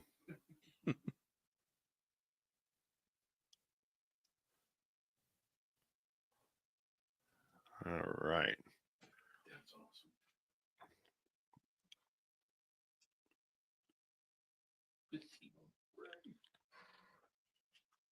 Yes, we know everybody for the 1,008th time. We know that there is issues with the StreamYard audio right now on the music side. On our podcast side, if you go listen to the podcast after the recording, it is absolutely perfect. Why it's doing this on StreamYard, we have not been able to figure that out as of yet. StreamYard has a bleeding of audio inside of it that we're trying to figure out. So we're not sure if it's fully on StreamYard on my end or a combination of both. But yes, we are very aware of the audio issues on the music side on as we broadcast. That's why tonight, if you notice, I'm letting the music play. I will be dealing with the music after Las Vegas because I don't have time to do anything before, man. I really don't. My next 10 days is going to be a lack of sleep. It's going to be amazing. I'm so looking forward to it. Yeah, it's too bad you can't join us in Vegas, John, because getting to sit down with you and Jim Goodall would be quite the experience. Do you have Jim's contact information? Yeah. Yes, I do. Okay, because he said in the chat room that he was wondering if you were free tomorrow to go for a coffee. Yeah, I'll get a hold of him. I Okay. can find him. Yeah, I wasn't sure if you had his number. I was going to send it to you. Oh, I don't have his number. I have his address. He gave me his address. Okay, I will. So I'll send you it- Jim's number on Signal right now. Yeah. Let me get it for you here. Oh, there it is, little Jimmy Goodall in my phone. All right.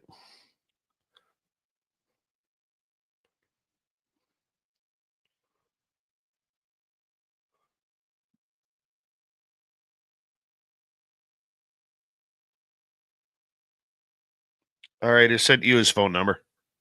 Okay, thanks. Yeah, perfect. No, Deb, I didn't know that there was a problem with the music. Thank you for pointing that out.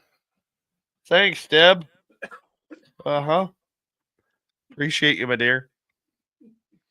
The sarcasm is real in that one. Uh-huh. Runa, how you doing? Thurston Howell III, how are you? How's Lovey doing tonight? Please give us an update. Plant Watering Citizen, how are you? And all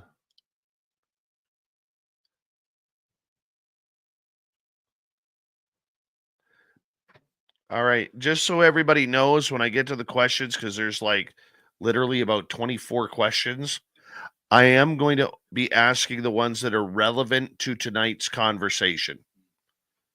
Okay? So if it's not relevant to tonight's conversation, the chances of it getting read are questionable. Questionable. I'll use questionable.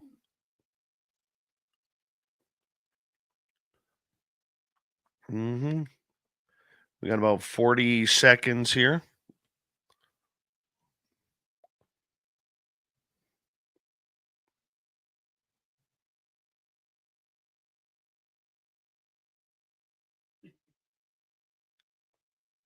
All right. Thank you tonight to Brian, Deb times 2, T-Bone times 2, GSCO, Area 53, Mel, Linda, Pam, Big Dog, Brian again, and Bob for the super chats.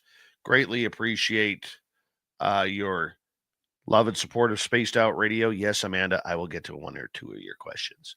And we're going to come back in like 12 seconds.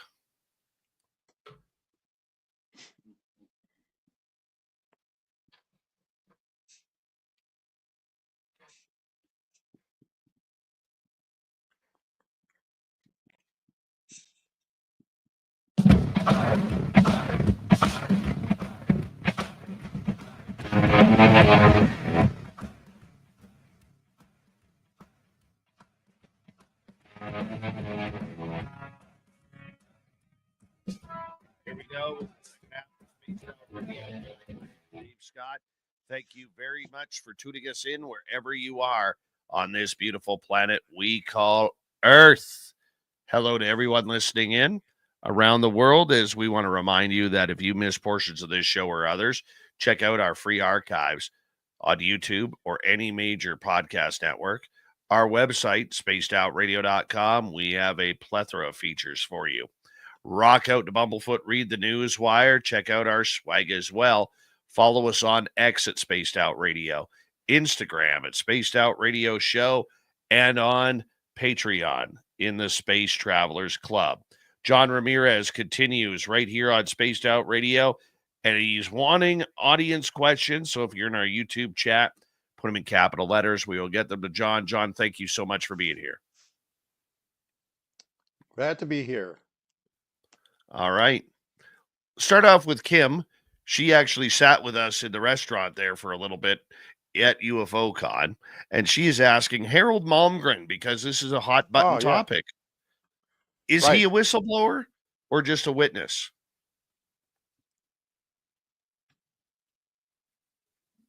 I think he's a whistleblower. No, let me withdraw that. I think he is a witness, not a whistleblower. I think he's a witness. I believe he knows a lot more than what he had the opportunity to say. I was very sad to hear of his passing. I can disclose that his daughter Pippa Malcolm and I are friends, and we've met before here in Tucson, had some interesting discussions on this topic. And I can say that he had much more information than he was able to convey from the time he decided to come forward until his passing. So I wish he had more time with us, but he would have shared a lot more information.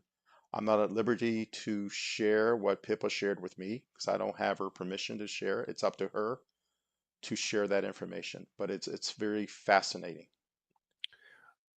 About 6 months before he passed, I actually took a chance and messaged him on X about coming on this show. And he said he would absolutely love to, but his health was in rapid decline, and he didn't know if that would be a good situation for him, especially because we're a nighttime show and he needed to get some rest. So I said, not a problem. And that was my only communication with I'm going to call him a hero. I think he's very heroic. But I mean, on the flip side, we're with his name coming up posthumously here. And I never get to use the word posthumously on this show, John, so I'm excited about that. Do you think that he has asked his daughter Pippa to release this as almost like a deathbed confession sort of deal that we've seen so many times before, where, you know what, I'm gone, who cares? And you can release all of this once I am away from this earth? That might happen. It's up to Pippa to do so if that situation occurred, where she's able to do so. I will say this much. I learned of the Nazi involvement with CIA in this topic, with UFO topic, and he did have some information regarding that. And I will leave it at that because I've been saying all along that you need to look at how people focus on the 600 rocket scientists with Dr. Werner von Braun. Well, CIA hired 1,000 more SS officers, die-hard Nazi SS officers, to work for CIA. And a lot of technology and information came through that way. And so I believe he had information to corroborate that. But we'll see if any more information comes out. He does apparently, Harold did know a lot. He served several presidents, and so he did have a lot of information about that. All right. Terrence is asking, question for the awesome John Ramirez. What can you tell us about 2027? And thank you for your courage to discuss the truth. All right. Well, you're welcome. I will say this. There were some American government officials. They're assisting in the disclosure process behind the scenes. Back in the September of 2022, they invited me to meet them in Washington, D.C. And these officials requested anonymity, which I will honor. I can say this: they were not CIA officers. So during the course of the meeting, which was held in a SCIF, it's a sensitive compartmented information facility, SCIF. One of the officials mentioned, I didn't mention, one of the officials mentioned that the year 2027 emerged in the various social media venues. And I was asked about my knowledge of that year. And I said, yep, I acknowledged that, yeah, it seems to loom large within the channeler community, spiritual consciousness communities. They're the ones talking about 2027. And I suggested that why don't you research what Anjali Schultz and Chris Bledsoe have stated about these future years? And keep in mind, this is 2022, so 2027 was 5 years away. And I was pressed for my own personal opinion. And I reiterated, I defer to the channelers. I don't know what's going to happen in 2027. The channelers seem to be talking about it. I did say that I referenced Louis Elizondo, told him that in 2022, that same year that I talked to these folks in the SCIF, stated that we should engage in a hobby for 5 years and all will come out by then. So I gave that out. And 5 years from 2022 is 2027. So maybe it's some kind of disclosure timetable. But when they further pressed me for my personal opinion, and I said, I personally hope that these NHI beings might make their presence known by then, that they control disclosure, not humans. They can show up anytime they want to. They chosen not to, but suppose they do show up in 2027, then it behooves the American government to start disclosing everything it knows about NHI and their technologies now. Let's use these 5 years to start moving forward. Otherwise, if you don't disclose anything and they show up on their own accord, that's an uncontrolled, unpredictable shock to the system, and that would be disastrous. That's the story behind 2027.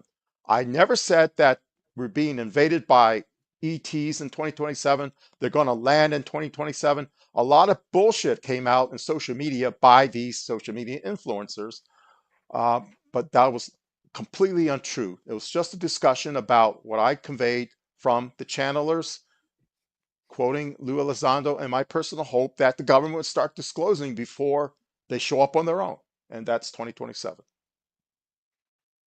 Hopefully they do. I Hopefully hope they so do. too. You're very passionate about that. I could feel, that you feel like your words have been twisted there. Absolutely, absolutely. But I think they were. I think. Let me share this with you. I've been pushed back by CIA for 3 things, and one of them was 2027. One of them was 2027. The other was the Nazi influence over the UFO research by CIA. That's one of them. Don't talk about the Nazis. The second is don't talk about military abductions at all because criminal activities have occurred. And you don't want to get embroiled in criminal activities, talking about criminal activities. Don't get involved in that. So, Nazis, Mill Labs, and 2027. Those are the three topics that CIA came back and said, we're very uncomfortable with this. I can see that. Let's go to Eli. John, what do you think of whistleblower Bob Lazar's legitimacy and the upcoming documentary S4, the Bob Lazar story by Project Graviture?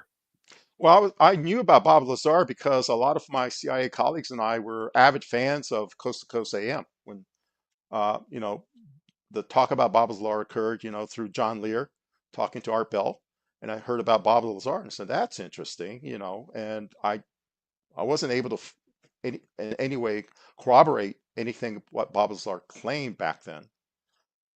But I would say this, that, you know, I and Jim Simivan on the same evening were interviewed by George Knapp on Coast to Coast. Jim went first, and I went second. During Jim's interview, George Knapp asked him about Bob Lazar, and Jim said, "Yeah, he's totally believable. You know, I mean, I think he's totally believable." And Jim told me that he got a call from CIA saying, "You can't talk about Bob Lazar. Don't talk about." He got the word, "Don't talk about Bob Lazar." So add that to the mix. Why would CIA, if Bob Lazar was complete fake, why would CIA give a damn about Jim Simivan talking about Bob Lazar saying that, you know, he might be believable? I'll leave it at that. I'm looking forward to the S4 documentary. His story has been told so many times. Yeah. Do you think a new documentary can actually tell us something new? Um, I think that his story has been brought out in bits and pieces. It would be interesting to see a fresh look at it from the perspective of what we know today. Because back then, we had zero disclosure. It was all opaque. Now we have a little translucent disclosure. And we know that from other whistleblowers and from other witnesses that there is a program to reverse engineer these craft. And that's what Bob Lazar said. I worked on reverse engineer craft. And before everybody said there's BS, there's no reverse engineer craft. Now we know there is. And so it'd be interesting to see what that documentary would say from today's perspective and who else will be on that documentary. Who will be speaking on that documentary along with Bob Lazar. Let's move on to another question. Let's go to Frag here. Is there any more detail? Okay, we talked about 2027. So I'm going to skip that question. Let's go to T-Bone. John, what about this case about the 23 Soviet soldiers turned to stone by a UFO and aliens? Can you elaborate on this? Have you heard about this one? I read the FBIS, Foreign Broadcast Information Service, clip that from Soviet press or Russian press. It was Russian then. So just because our open source folks clip out something doesn't make it a CIA document. It just means that some analysts at CIA tasked open source in CIA report on anything the Russians are doing with aliens and UFOs. And so they duly did their job of clipping it out. It went into the archives, it got released. So I can't say because basically CIA didn't corroborate this. It was just something that an analyst tasked. Let me know about anything in the press in Russia about UFOs and ETs. And so here's this article. I don't know if this happened or not. I don't know. It's pretty wild if it did. Hmm. My goodness. Let's go to Lex. Would a future war be the debut of NHI technologies by the U.S. government, or would they use them in secret? I don't know how you can use a weapon and keep it secret, or use NHI technology to make it secret. Once it's out, it's out. For example, the F-117 Nighthawk was worked on in the late 60s and made its debut um, during the first Gulf War in the 90s. That was like 30 years, or like 20 years when it first came out. And once it was out, it was out. So I would say, yeah, you're not going to keep it secret. And I would say the one technology I know about would prevent World War III from happening.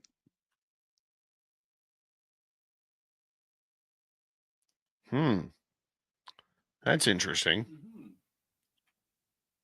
That is interesting. Well, let's continue on here. Let's go to yes, no, maybe. Hello, John. When working to train the Chinese to spy on the Russians, did any of them mention any UAP or orbs they had seen? Nice to have you come back to visit. Cheers from New Zealand. Okay, so one of the things that CIA did not redact was the fact that CIA and the People's Republic of China had an intelligence sharing agreement that led to the building of bases in China by CIA, staffed by CIA and NSA officers alongside our counterparts in Chinese intelligence to spy against the Russians. I could not believe CIA did not redact it. I could not believe that. But they didn't, so I can talk about it. We did provide a instrument to detect orbs, what FTD back in the day called domes of light. They called it the domes of light phenomena that appeared with Russian ballistic missile tests. So we did build a system based on the ground that we were able to track these ICBMs flying across the sky from the launch point back west in Turtom and Plesetsk in Russia, across the sky and landing in Kamchatka. So we had that whole field of view. And so we did detect, we were able to build a detection device, and we briefed them on the domes of light. Now, after we briefed them, China established the UFO Society of China.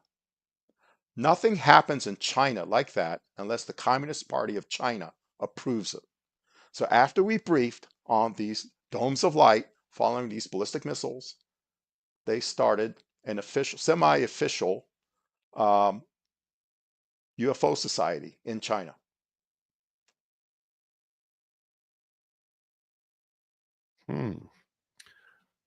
That opens up a whole new ball game.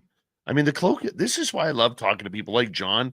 Is you learn all this cloak and dagger type of stuff. I mean, this is only supposed to happen in a board game of Risk. You know what I'm saying? And here it is being played out in real life. So I find that amazing. Absolutely amazing. Christine has a question for you, John. Are you interested in near death experience stories that kind of confirm UFO ET existence? I never had an NDE, so I am interested. Most of mine have been experiences I've had myself directly with NHI. I would be interested in knowing more about NDE, and I think they're credible. I think people do experience what they experience, and it's hard to explain. I don't want to experience one. Out of everything I've experienced, going that close to death, I'm just not ready for that. I'm too young and beautiful still. Kim wants to know, is Majestic 12 still a thing? I asked about Majestic 12, and I got a big zero back. That yes, there was a committee that managed the UFO narrative for the United States government at a very high level. It may not have been called Majestic 12 or MJ12, anything like that, but there was a committee. So I would say, I think, is it still a thing? I think there is a committee or a group of highly placed individuals who are controlling the narrative still to this day. I don't know if they call Majestic or not, but something like that existed. As far as the documents go, you had on a counterintelligence officer from AFOSI last night. And I would say this, I was contacted, or I was introduced to a CIA counterintelligence officer, and he was very interested. He's retired, and he was very interested in this topic. And he said when he looked into it, because he had the ability to look into it as a CI in counterintelligence, he said there were real documents in there and there were fake documents in there.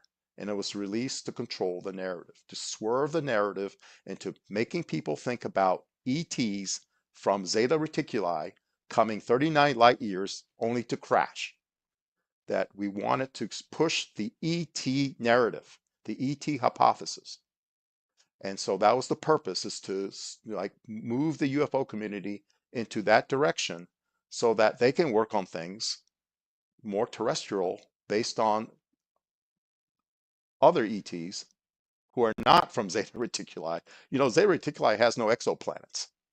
It's a binary star system, alpha and beta. There are no exoplanets around that star system. So where do they come from? You know, they're still here. They're here. They've been here a long time, and that's where I agree with your witness yesterday, that they were here for a long time, probably preceded us on this planet, and we want to protect that. And so I was given two names of two individuals who may have had some influence on those documents. One of them is James Jesus Angleton, who's now deceased, and the other is Bobby Ray Inman, who's still with us.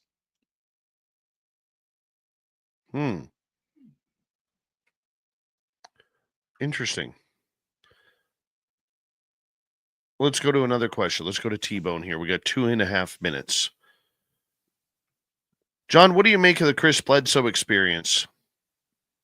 I never met Chris Bledsoe. I've been in contact with him. I know people who've joined him.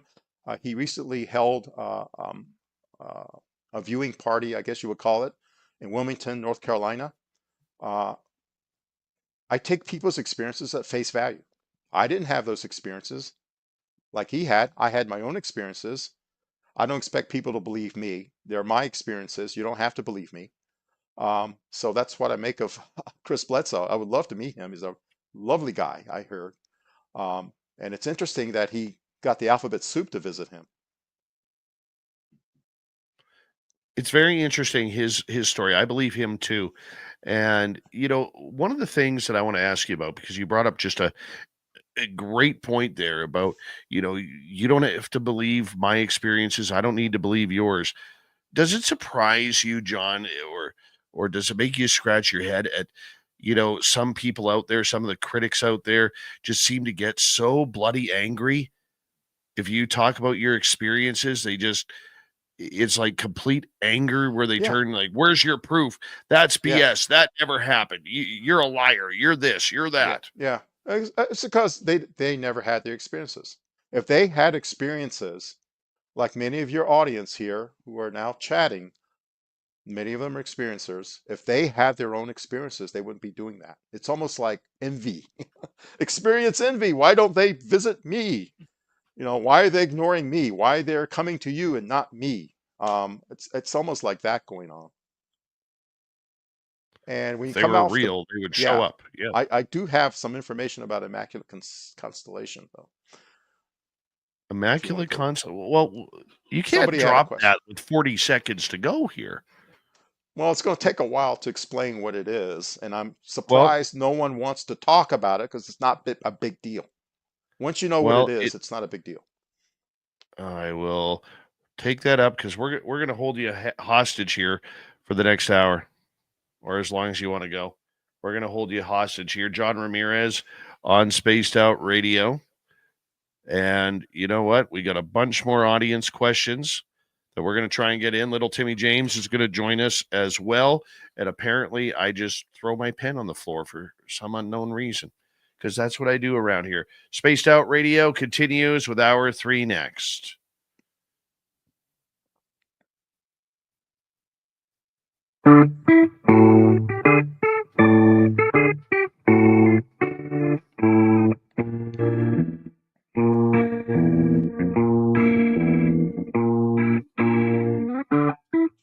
listening to Spaced Out Radio with your host, Dave Scott.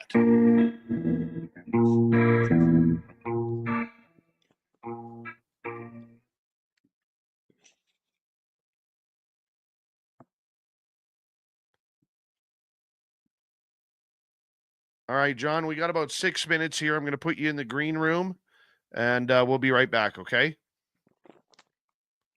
All right.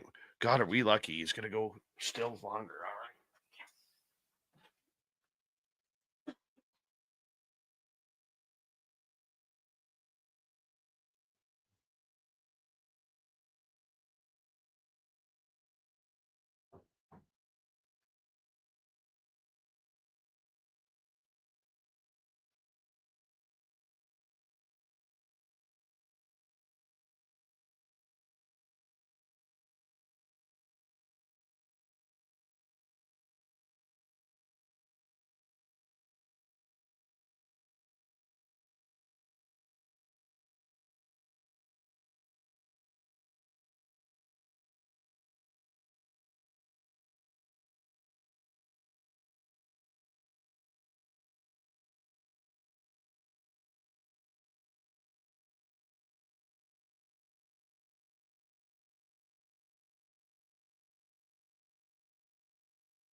As long as I'm not in the middle seat.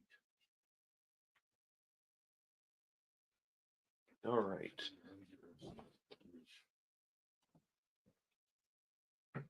All right.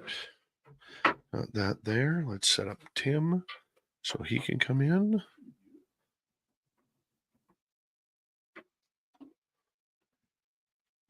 All right.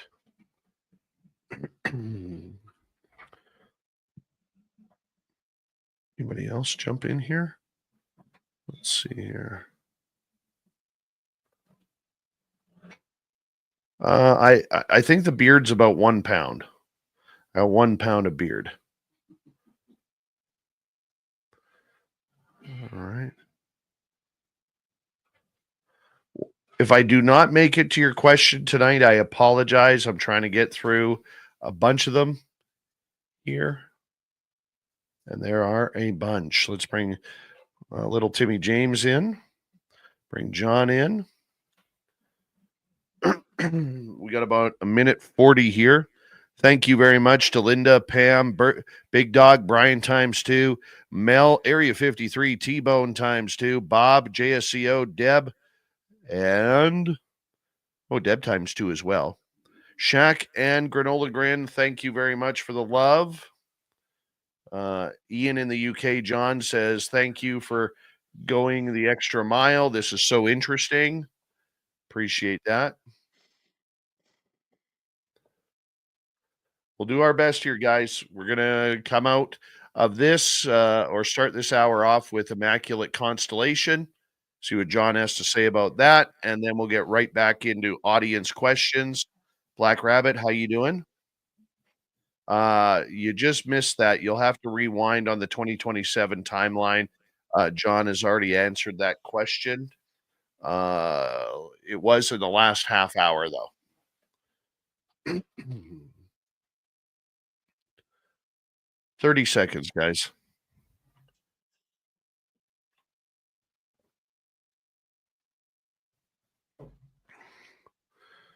Thank you, Camille. Appreciate you, my beautiful friend. Misty in San Fran. Camille's awesome. We got to bring her back on. She's a great contactee story. We're buffering on this and we're frozen.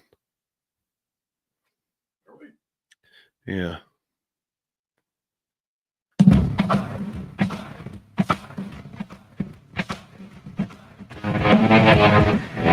Here we go with the final hour of Spaced Out Radio Tonight News.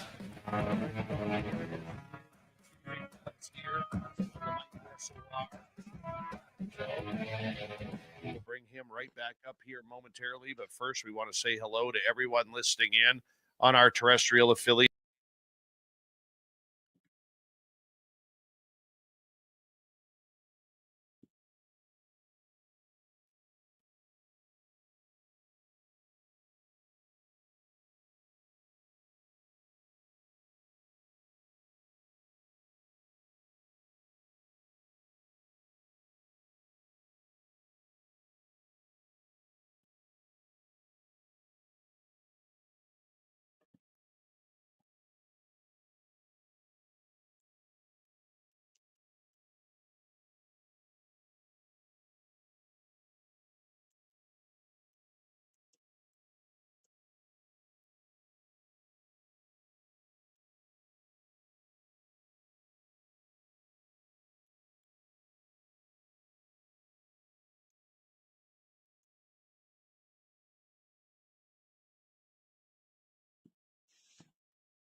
Can anyone hear me?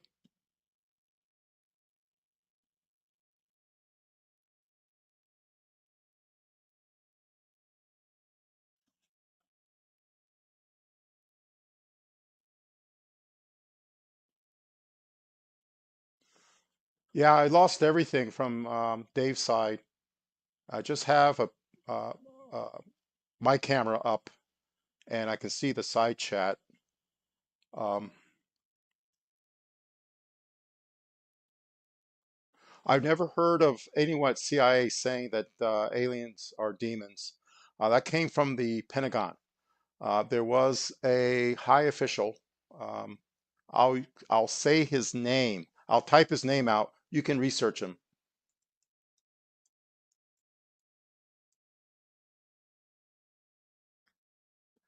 That's his name, David Shedd. You can write that down and research him.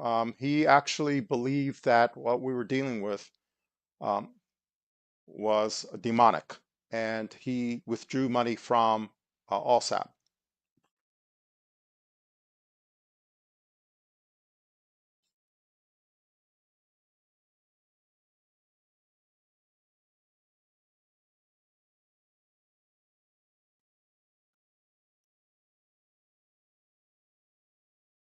Um, Not just ET tech, but we do share CIA tech with the public. We do seed our technology to the public, and now there's a way to do this through something called InQtel, and also we have something called the Intelligence Advanced Projects Agency. It's the DNI equivalent of or counterpart to DARPA. So we do share technology with the public through contractors, actually, not directly. Is some of that technology ET related? I can't say for sure, but if you look at all of what's happened since 1947, so look at 1947, look before at the progress, and then look past that, and we made tremendous progress in technology. All right. Hopefully, Oh, okay. John. John, can you hear me now? Yes, I don't see you, but I see. I apologize Oh, I see a nice alien. for the technical issues here Yeah. that we are having. So we're trying to figure it out as we go on. All right, let's go to another question here from our audience. Let's go over to Xanos, who is asking, John, is there a faction in the CIA that believes aliens are really demons? And what do they think of this disclosure project? I answered that while we were off the air. I said that I don't know anyone at CIA that believes that. I do know that there are folks in the Pentagon that do so, and I mentioned a name, David Shedd, which I put in the chat that people can research, and he actually did believe that we were dealing with demonic forces, and he withdrew money from ALSAP. All right, and let's see here. Let's go to Human Carl. John, do you know what's going on at the underground facilities east of Sedona? I do not. And let me put out an ad for Melinda Leslie. If you guys go to Contact in the Desert, please attend her talk. It is going to be outstanding. About 2 weeks ago, actually the weekend after UFO Con, she spoke to Tucson MUFON, which I attended, and she had the entire hour and a half, 2 hours to go through her presentation, and it is phenomenal. And what I know about these underground bases is mostly Melinda's data. She has videos, she has eyewitness accounts. There's something going on there. My opinion is that it seems to be an operational base more than a test range base. So if you look at Site 2, Site 4 on the Nevada ranges, they tend to be like testing, evaluation of technology. Whereas what's happening east of Sedona seems like an operational use of what was already tested.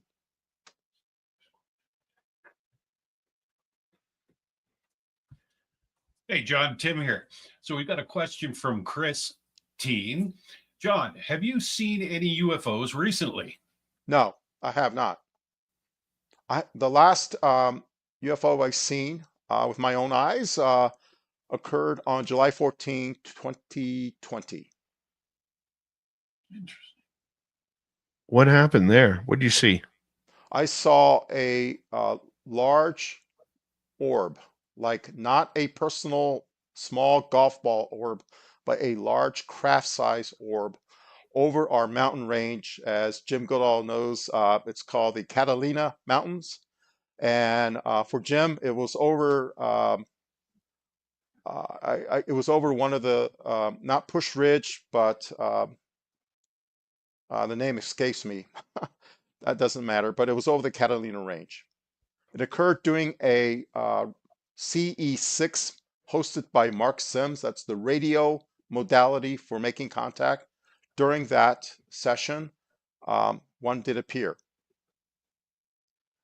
And Before we get to any more questions, John, let's ask you about Immaculate Constellation, because right. This was a big topic of discussion when it came down to the last UFO hearings with Matt Schellenberger. And from what I heard from people in the intelligence community, that normally when a name like that comes out, Immaculate was the program, and Constellation was like the sub program, And usually when these type of names come out, they immediately change the names of the program to recover them up. What do you know about this? And was it as big of a deal as what we were trying to make it? Well, first of all, um, I would say that Sue Goff, the lady from the Pentagon, said there's no such thing. So she said the truth because she said that after they changed the name. So she can truthfully say there's no such thing. But when I read the document produced by Schellenberger, to me it sounded like Immaculate Constellation is nothing more than a tasking of our existing constellations for detecting UAPs. And so we have several constellations in orbit. And some of the former names you might know, for example, there was the Corona constellation, there was a constellation named Argon, Lanyard, Rhyolite, so forth and so on. These are satellite constellations. And they're all tasked for certain missions. And you write tasking orders. You write tasking orders saying, when this situation occurs, we want this satellite to tune to this part of the electromagnetic spectrum, or direct your electro-optical sensors in this direction and start collecting. To me, that's what it sounded like, that if there's a detection of UAP elsewhere, that we want our space-based, NRO space-based constellations to start collecting. Otherwise, they would just ignore it. So you put it in something called a collection deck. A collection deck is a list of taskings for our satellites. So if you fly over Iran, you need to tune to this frequency because they have some interesting communications. You need to point your camera in this direction because we think there's nuclear activities going on in this location, so forth and so on. To me, the Immaculate Constellation was something like that, a tasking order. If we detect UAP, then these satellites will come online and start collecting data against the UAP. Let's not ignore it, let's collect it. Background for this is that when I was in the DNI, working for the National Counterproliferation Center, we had such a situation where I went to a place in Las Cruces, New Mexico. It's a NRO NGA base of operations called the Aerospace Data Facility Southwest in Las Cruces, New Mexico. And they were telling us that they see all this weird data and they're trying to filter it out. They didn't say it was UAP, UFO, or anything. They just say there's data interfering with our images, and we're trying to filter it out. And so they were filtering this stuff out. We know that the ground-based radars were filtering out any UFOs that are in the sky, right? We don't want to detect that. We're here to detect satellites and any instance of a rogue missile launch from North Korea or wherever. That's what the ground-based radars do in a north warning system over the northern part of Canada, run by the Canadians and the American government. So they were ignoring it, but Immaculate Constellation seems to be, don't ignore it. When we do detect, make sure that you have all of the entire array of collection systems targeted against the UAP so that we have data. I think that's what it was, based on my reading of it. Do you think, though, that the program was very much operable regarding UFOs/UAP? I would imagine that they still collect against UFO UAP because in 2003, 2004, I got the briefing on the orbs collected over Russia. And this was originally from, we have a SIGINT, let's see what I can say. There is a SIGINT satellite that collects electromagnetic signals. There was payload space to put an auxiliary collector on board for electro-optical, that is infrared. And so they were collecting these orbs over Russian space, which got our interest. So that started the Orb Working Group. And so we know that I can say that that data was collected, and back then it wasn't called Immaculate Conception. The constellation was there collecting just like stuff over Russia, and so happens the orbs were in the data that we were looking at, and it was not an anomaly. They kept seeing this data of these light balls of light flying in formation. And no, Dr. Eric Davis, they were not ball lightning. Derek Davis recently said, "Oh, we looked at orbs and there was just ball lightning." That is absolutely false. It was not orb. There was not ball lightning. It was actually an intelligence community effort to explain these orbs over Russia. Going back to our agents we have in Russia, they reported to us. We thought it was your technology, and we thought it was their technology. So even the Russians thought, just something strange going over their space. So yeah, that was back then. So since 2017, when uh, the videos were released, apparently someone in the intelligence community or the Pentagon, probably the intelligence community, said, well, let's write up some tasking so that when this occurs again, we don't ignore it. We don't try to filter it out. We collect it and we analyze it and we report on it. So yeah, I still think it's happening today.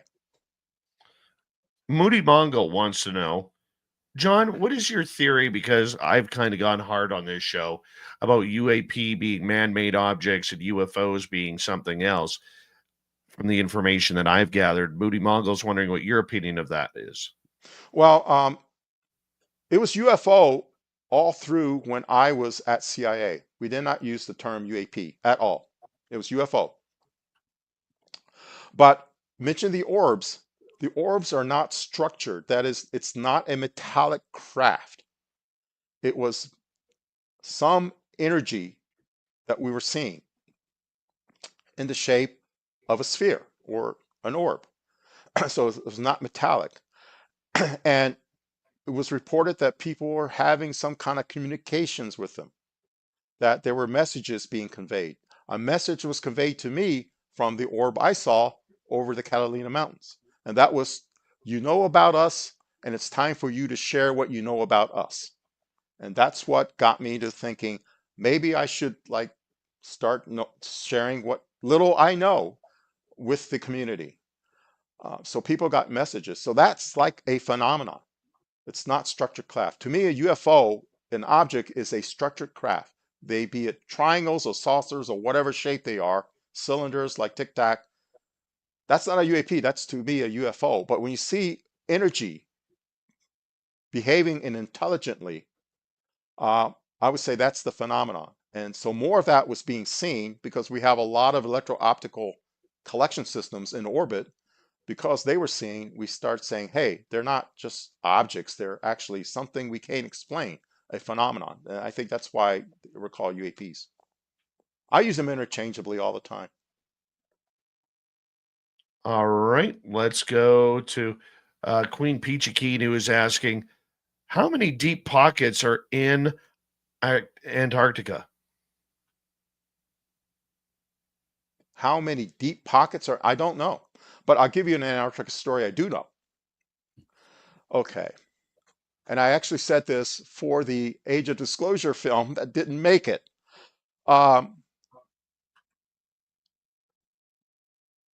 NORAD sees these craft all the time. And for NORAD, it's not like, oh my gosh, there are UFOs flying over Canada into the United States. They are very methodical about reporting it. A friend of mine was in the CIA Operations Center, the Ops Center, as a DS&T representative to the Ops Center. And one of his jobs was to monitor the NORAD communications traffic. So CIA is part of that communications. We can listen into what NORAD is doing. And so when he was on watch, he said that over the horn, NORAD reported 2 objects flying out of the Arctic Circle, flying over Canada into the United States. One object peeled off and landed in Nevada. The other object continued south and into Antarctica. Into. And NORAD duly reported it. And they didn't like hair on fire or anything like that. They were very methodical, very calm reporting it. And his job was to log it for CIA. This event occurred. The date was October 2013 when he had this experience as a watch officer. So there's something in Antarctica dealing with this UFO topic where there might be a base down there. I don't know, but he said, yep, one landed in Nevada, one went into Antarctica. And NORAD just treated it as like ho-hum, like, okay, let's log it down.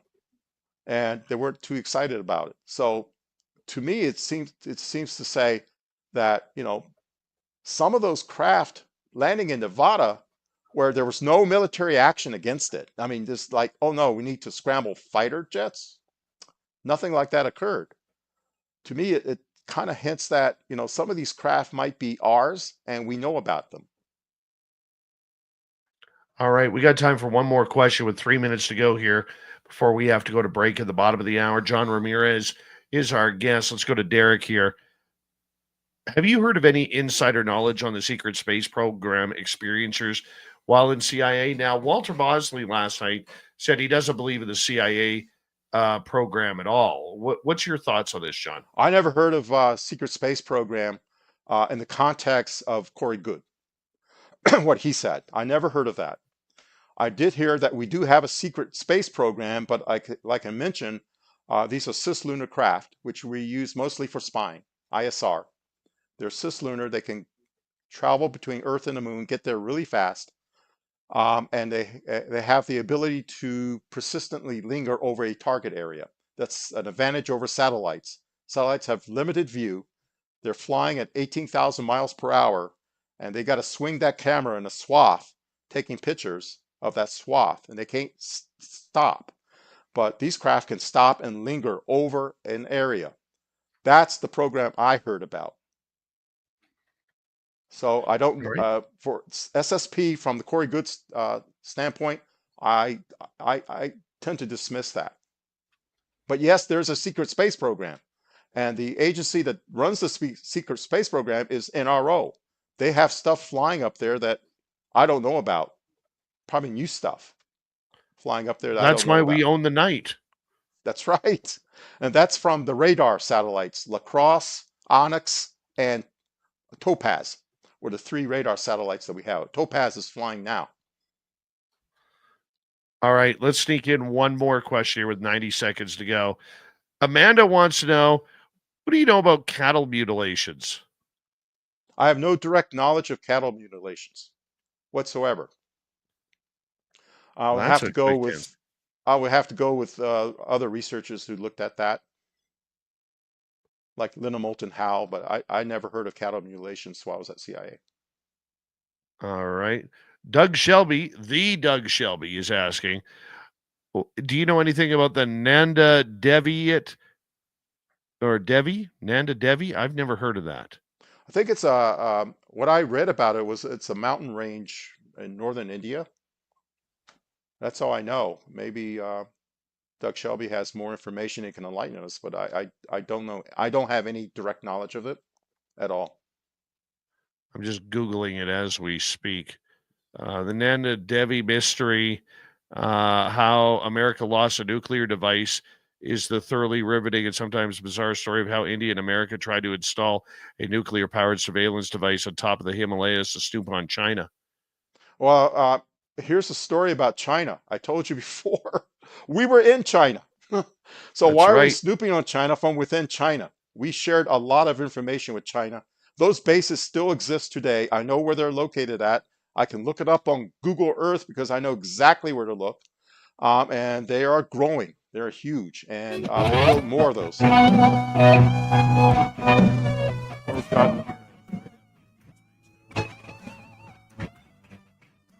This is Spaced Out Radio. Your host, Dave Scott.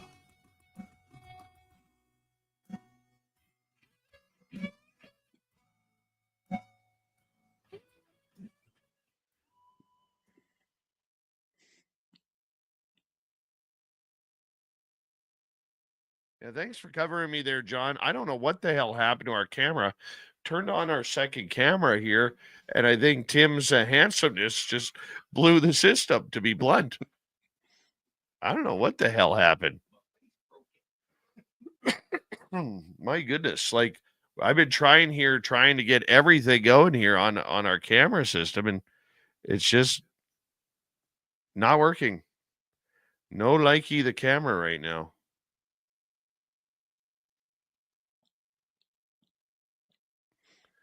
My computer, if it hasn't been one thing, it's been another recently. I'm getting frustrated. But that's okay. That's okay. All right, let's check out our peeps in the chat room here. All right. Oh.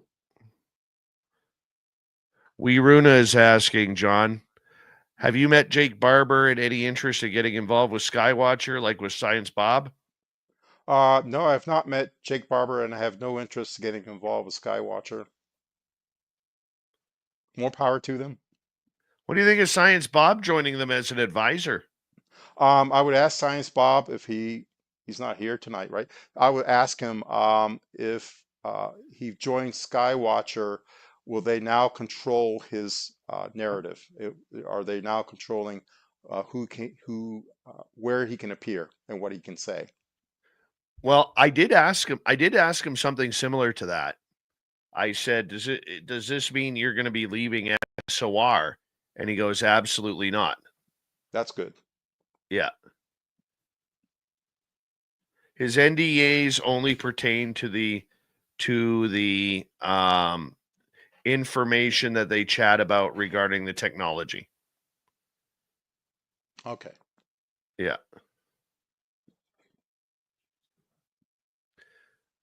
Uncle Jim Goodall's a night owl, man.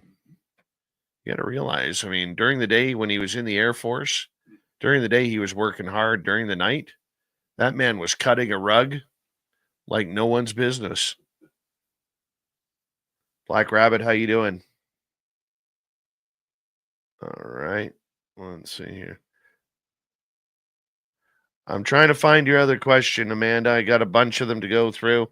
Human Carl, thank you very much for adding to the super chat. Much love to you, buddy. Let's see here. Amanda, you may want to repost that question. I'm trying to find it here. See if I did not see it there. Yeah, you may want to repost that. But we are taking questions only till the top of the hour. And then we got to shut this thing down. Do you want to ask some questions, Tim? What's that? Do you want to ask some questions?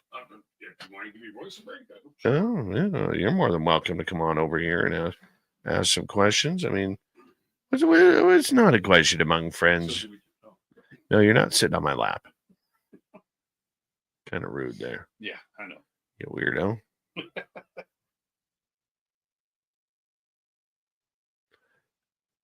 It'll be fun. It'll be fun. Mm-hmm. I think we put a 6-hour show into 3 hours tonight. Oh, easy. Easy. Phenomenal. Feel like clapping for John. I know, right? Yeah, I I can't find a question either. I'm looking for it. Let's see here. Tony, I got your question.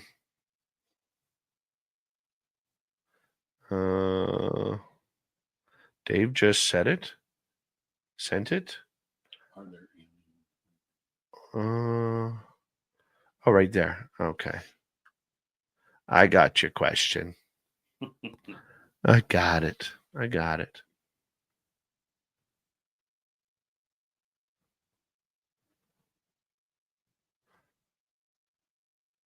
Yeah, X is packed tonight too. There's 226 on X, 264 on ours, and 1 on Twitch. All right, big thank you tonight to all of our super chatters, starting off with Linda, Pam, Big Dog, Brian times 2, Mel WD40, Area 53, T-Bone times 2, Bob, JSCO, Deborah Rooney times 2, Granola, Shaq Valet, Camille, and Human Carl, not Alien Carl, Human Carl. Thank you for the love and support, everybody. That means a lot, very much a lot. We're going to get going in 7 seconds here, John. Okay.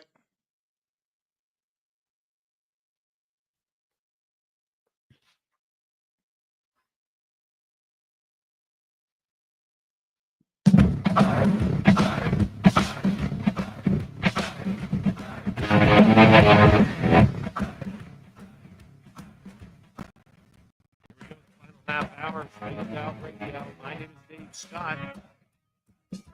Very much appreciate tuning us on in wherever you are on this beautiful planet. We got John Ramirez till the top of the hour.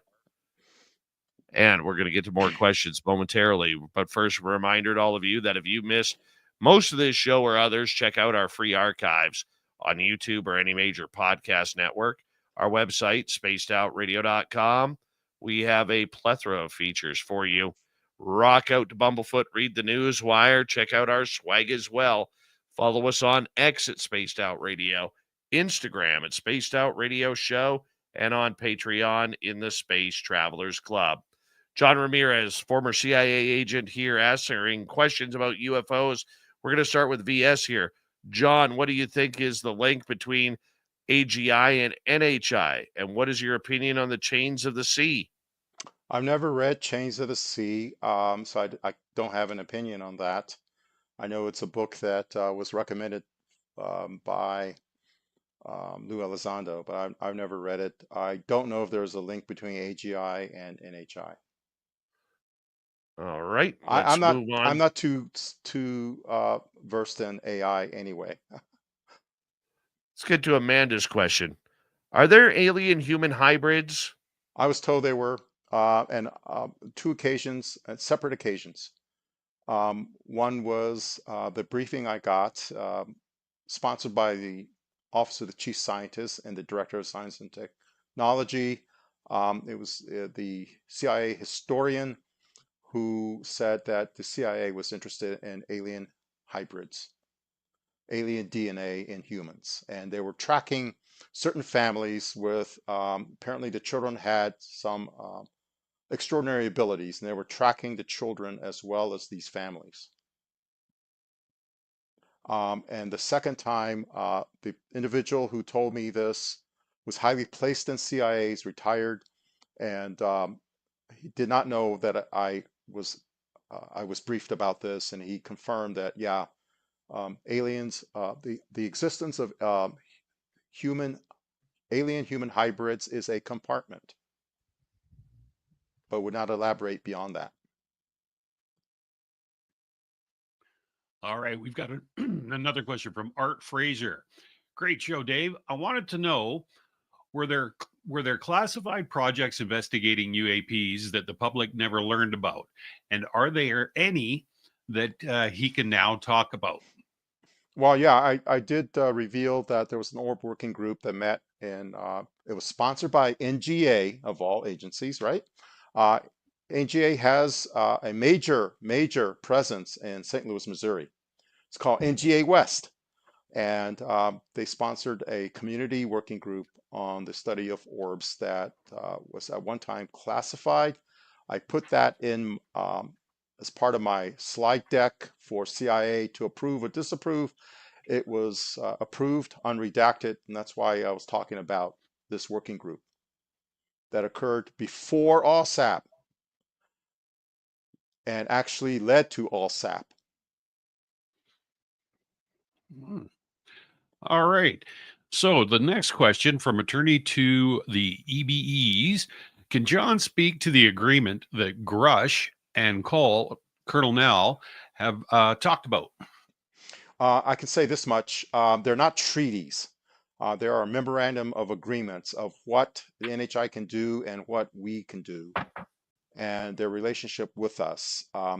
I do not have direct information. I'm sorry, I don't have direct information, but this information was provided to me by the Navy team, the Navy UFO team, which is separate from the Air Force. And apparently one of those agreements expired without being renewed. That's what I was told. Oh, interesting. All right. Another question. We got one from Derek. John, how would you prefer disclosure to be made public if you could choose? If I could choose, it would be the President of the United States standing in front of one of the vehicles that we have recovered and saying, this wasn't made by humans, it was made by non-humans, and oh, by the way, here's one of the non-humans. That's full disclosure. I don't know if we ever get that, but if I had my druthers, that's what I would love to see. I think what we'll get at the most, we need somebody like the president to come forward and say that what we, the witnesses, have been saying from within the government, who worked in government, is true. That there is a UFO reverse engineering program. We have recovered craft. We worked with these craft to make something for ourselves that we can fly. And we've harnessed this type of technology, which we will then seed for the rest of humanity and go from there. But it will need somebody like the president. And I don't know if we ever get there, but this president probably, because you need someone in office who, to be frank, don't give a shit about how anyone else feels about anything. And because right now, a lot of presidents have said, I don't want to take responsibility. I don't want to be the disclosure president because there are unintended consequences, and I don't want to be blamed for that.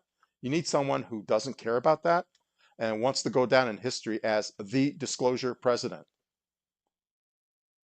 So you need somebody Totally with that makes type of sense. personality. And speaking with some of the other witnesses from the inside, some of the senior witnesses, they believe that this administration probably has probably more willing to do so than any other administration in history.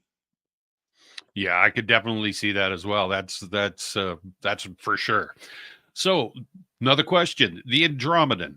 A question for John: What do what do the CIA knows about the Draconian? I'm Oh, sure that was supposed to say, what does the CIA know? yeah. I'll go ahead and say it. um, there is a reptilian race on the far side of the moon that's hidden. CIA knows about them. There were remote viewers tasked for that target, and one of them never came back. That is, physically, this remote viewer is still with us. Mentally, that remote viewer is lost. He made one too many visits. He came back and said, yes, I encountered this reptilian race on the far side of the moon, my remote viewing target. They warned me never to come back. And what they did was they sent him back, and they did something where his mind never came back. Wow. John, it's Dave again, and let's go over to 01. Is there a branch of intelligence or the government which would be interested in civilians who claim psychic interactions with alien intelligence? If so, where in society does someone in this space go? Yes, there is a branch of intelligence at CIA. We are interested in that. We are interested in anything that, well, what we call it is the expansion of human consciousness and the advancement of human potential. That is part of CIA's mission, to study that. And we study that because we think we can utilize those gifts for intelligence collection. CIA is a foreign intelligence collection agency. We collect intelligence from inside foreign countries, hiring agents to do so who work for that country, who are traitors to their own country, but are providing us with information at great risk to their lives. And they do it for monetary compensation for goods and services. So they're well paid to do so, but we are interested in collecting information. So if there are people who claim psychic interactions with alien intelligence, we definitely want to utilize that as a source of intelligence collection. There is a program that I think, you know him as Steve. I know his true name. You know him as Steve. He came out with Courtney. Um, and he said he discovered a first floor program. That floor program is all about that. It's what within CIA, the woo aspect of looking at this topic. They look at a lot of things, including the time aspect, the time travel aspect of this program. So it's CIA that has that charter. Yeah, Steve there for a little bit was popping into our chat room to watch the show every now and again. So that was always cool. Let's go to Ian in the UK. John, ET could have wiped us out a long time ago. Do you think they are more interested in humans for their own reasons? ETs came before us, I believe. NHI races have been on the planet longer than humans, I believe that, and I think we were brought here for whatever purpose by one of these NHI races. And it's probably what we call the Nordics. They probably consider us their children, and they set themselves up as gods, and we worship them. So, yeah, they could have wiped us out a long time ago, but they have manipulated human history, human behavior, human belief systems because they set themselves up as gods, and we worship them. So, are there other interests? I don't know. I think there are conflicts amongst the NHI. I discount people who believe they're all space brothers and sisters, wonderful people. They won't harm us, they're here and to protect us and so forth and so on. But they're actually like very, they're corporeal beings who have the same emotions that we do, and they have the same ambitions and same foibles as human foibles, and they don't necessarily get along with each other. But I think some of them, I think we're protected by at least one of the races, probably the Nordics. Paramarv was asking about Eisenhower here. Do you look back at 1954 and believe that Eisenhower actually did make some sort of treaty with extraterrestrials? Again, I said that I don't believe it's a treaty. I think it was a memorandum of agreement, far less than a treaty, that needs to be revisited on occasion. I've heard that, but I have no direct information about a dental emergency being used as the subterfuge for that meeting. Do you think that incident or that meeting actually took place in your own opinion? Some meeting must have taken place because I was told that this memorandum of agreement occurred during the Eisenhower administration. But I don't know if it was this 1954 dental emergency meeting. Don't know that. All right, let's move on to another question. Let's go to Blue Cruise. John, are you allowed to discuss U.S. underground bases? There is an agency in the intelligence community that's all about underground bases. There are two agencies. The Defense Intelligence Agency has an underground facility analysis center, UFAC. They looked at underground bases all over the world, including the U.S. And then there's the National NGIC in Charlottesville, Virginia, NGIC, National Ground Intelligence Center. It's the Army's equivalent of NASIC and the Navy's ONI. So it's the Army Intelligence Center that looks at underground bases. And so they do look at underground bases. It's telling that in the James Lukatsky's book, Skinwalkers at the Pentagon, It was not noticed very well, but one of the things he said that had OSAP been allowed to continue, they wanted to investigate Dulce, New Mexico. Now, why would he say that unless he had some knowledge that there was something underground going on there? So I'll leave it at that. But I would say Melinda Leslie is your subject matter expert on the underground bases in Sedona. We only have time for a couple more questions. Let's go to Tony in the UK. Good morning, Tony. John, in your opinion, who are the men in black? Yes, the men in black were CIA officers disguised as FBI.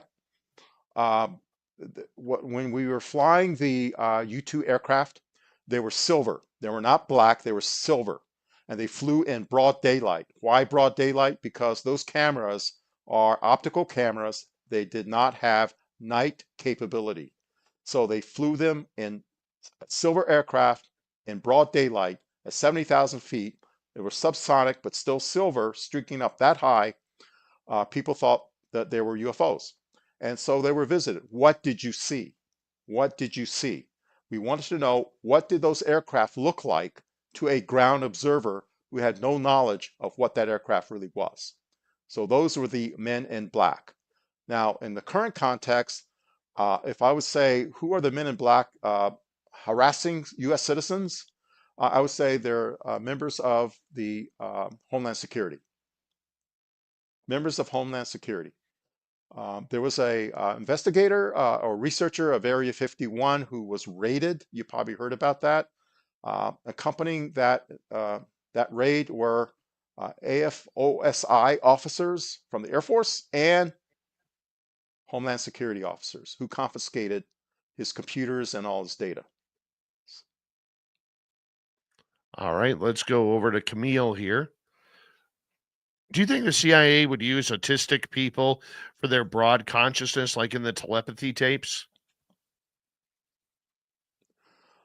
I would say that yes, I would make that general statement. Yes, I was told that there are families of interest to CIA, American families of interest to CIA, because their children had extraordinary gifts, and they were following these families. I was flat out told that. So in terms of autistic, those in autistic spectrum, if they have those gifts that could be of use to CIA, I would say we do not discriminate. We will make use of those gifts if they so choose to come to us. Running out of time here. We got 4 minutes. Let's go to Jerry here. Is there a rival between various secret organizations? Absolutely. Absolutely. Within the intelligence community, there are 18 members of the intelligence community, and we're very combative as well as collegial, but we're also very combative. We compete a lot.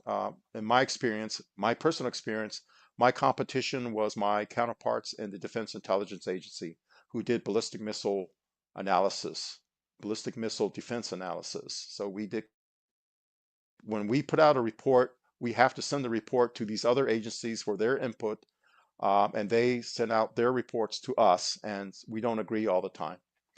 And so there's something called coordination battles. We have to coordinate with these other agencies, and we fight a lot about what we put out. All right, let's move on to another question here, John. Let's go to Kurt. How involved was Dick Cheney regarding the UFO topic? I have no information about Dick Cheney and the UFO topic. I don't know if he was interested or not. President Bush was. He was definitely interested in the UFO topic. Then he had the Stevensville, Texas sighting. So he was very interested in that. I know that during the when the when the Orb Working Group was established, the report went to the Bush White House. So there was some interest there. They did report from the DNI level when Title 50, the civilian side of intelligence, was finished with the working group. They turned it over to Title 10, which is the uniform intelligence, Pentagon intelligence. That was all SAP. It was all Title 10. Title 50 is CIA and the civilian side of intelligence. So that report went to the Bush White House. All right. Can we sneak in one more? Final question tonight for you, John. And this will come from JSCO. Your opinion of Dan Burrish. Yeah, it was fascinating. One of the things I enjoyed was talking to Brian about Burrish. I don't know about J-Rod. I'll give you a story about J-Rod real quick. There was a J-Rod at CIA, and it's not an alien, it's a human. We had a director of the National Clandestine Service, NCS, where Jim Semivan worked. National Clandestine Service, the guy who headed that was named Jose Rodriguez, infamous for destroying all of the interrogation tapes. That's what he did on his own.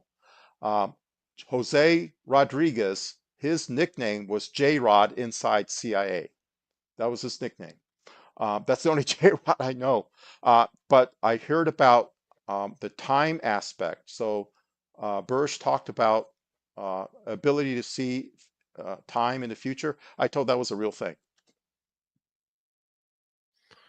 John, it's been an absolute pleasure to have you on the show. We got about 1 minute to go here. What is your overall thoughts for the UFO community listening in and wondering what is going to happen next? What's with the hearings? What's with the next 2 weeks, which seems to be very busy? I need a 1 minute answer. Representative Luna put out a schedule of probably they're going to be talking to more whistleblowers and more witnesses behind the scenes and queuing up another set of hearings. So I'm looking forward to that. That's what's going on. I'm hoping that the Age of Disclosure film will find a distributor. Without a distributor, no film gets released to the movie theaters, and it was designed to be a theatrical release in a movie theater globally.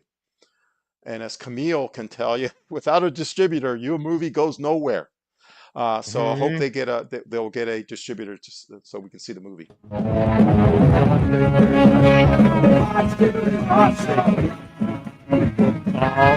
Rocking in the background.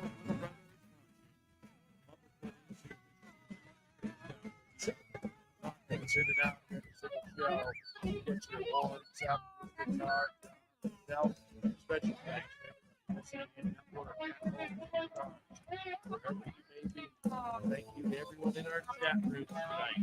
YouTube, Twitch, Elgin, Facebook, Spreaker, Space Travel, NetX.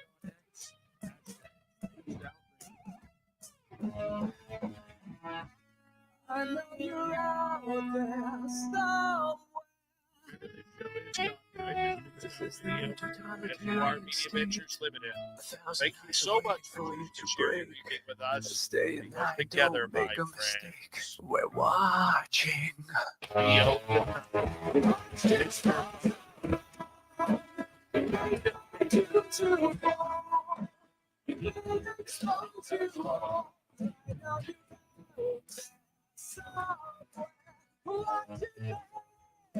That's the Blue Train.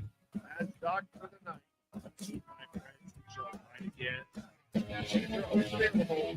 Your tickets to the Rick Spot. And if you want to bring a friend, we have good night.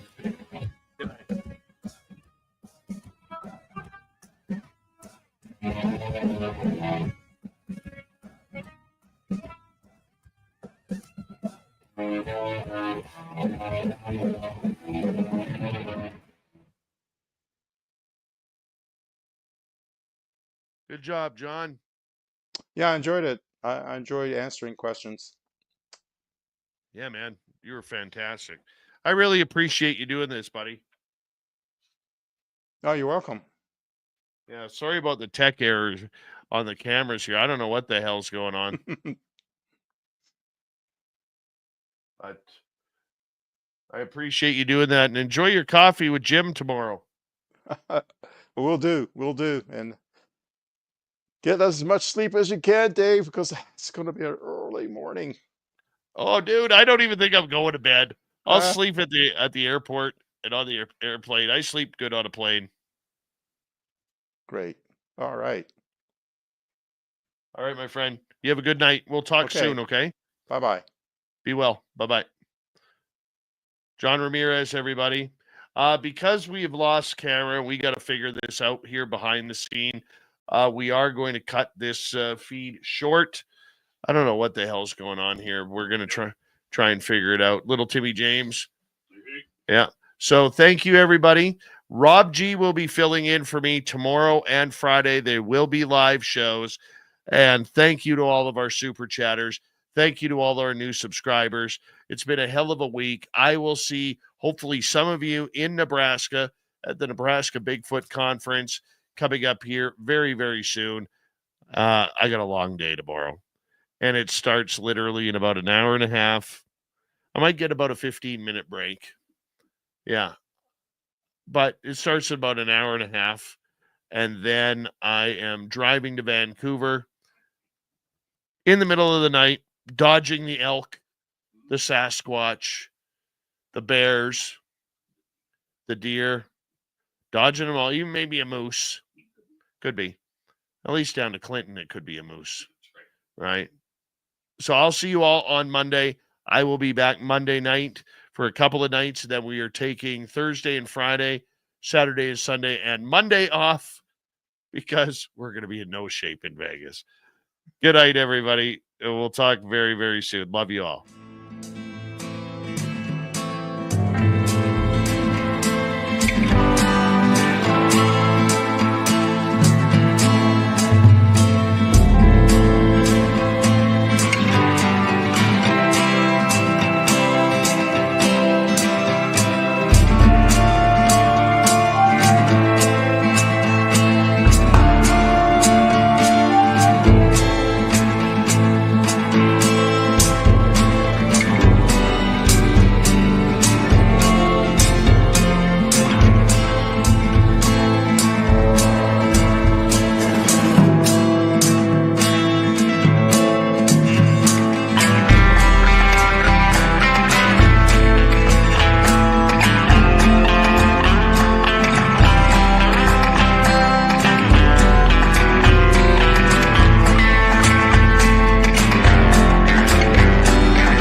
Stay healthy, my friend. You too. If you need bail money, give me a call. Always, Dad.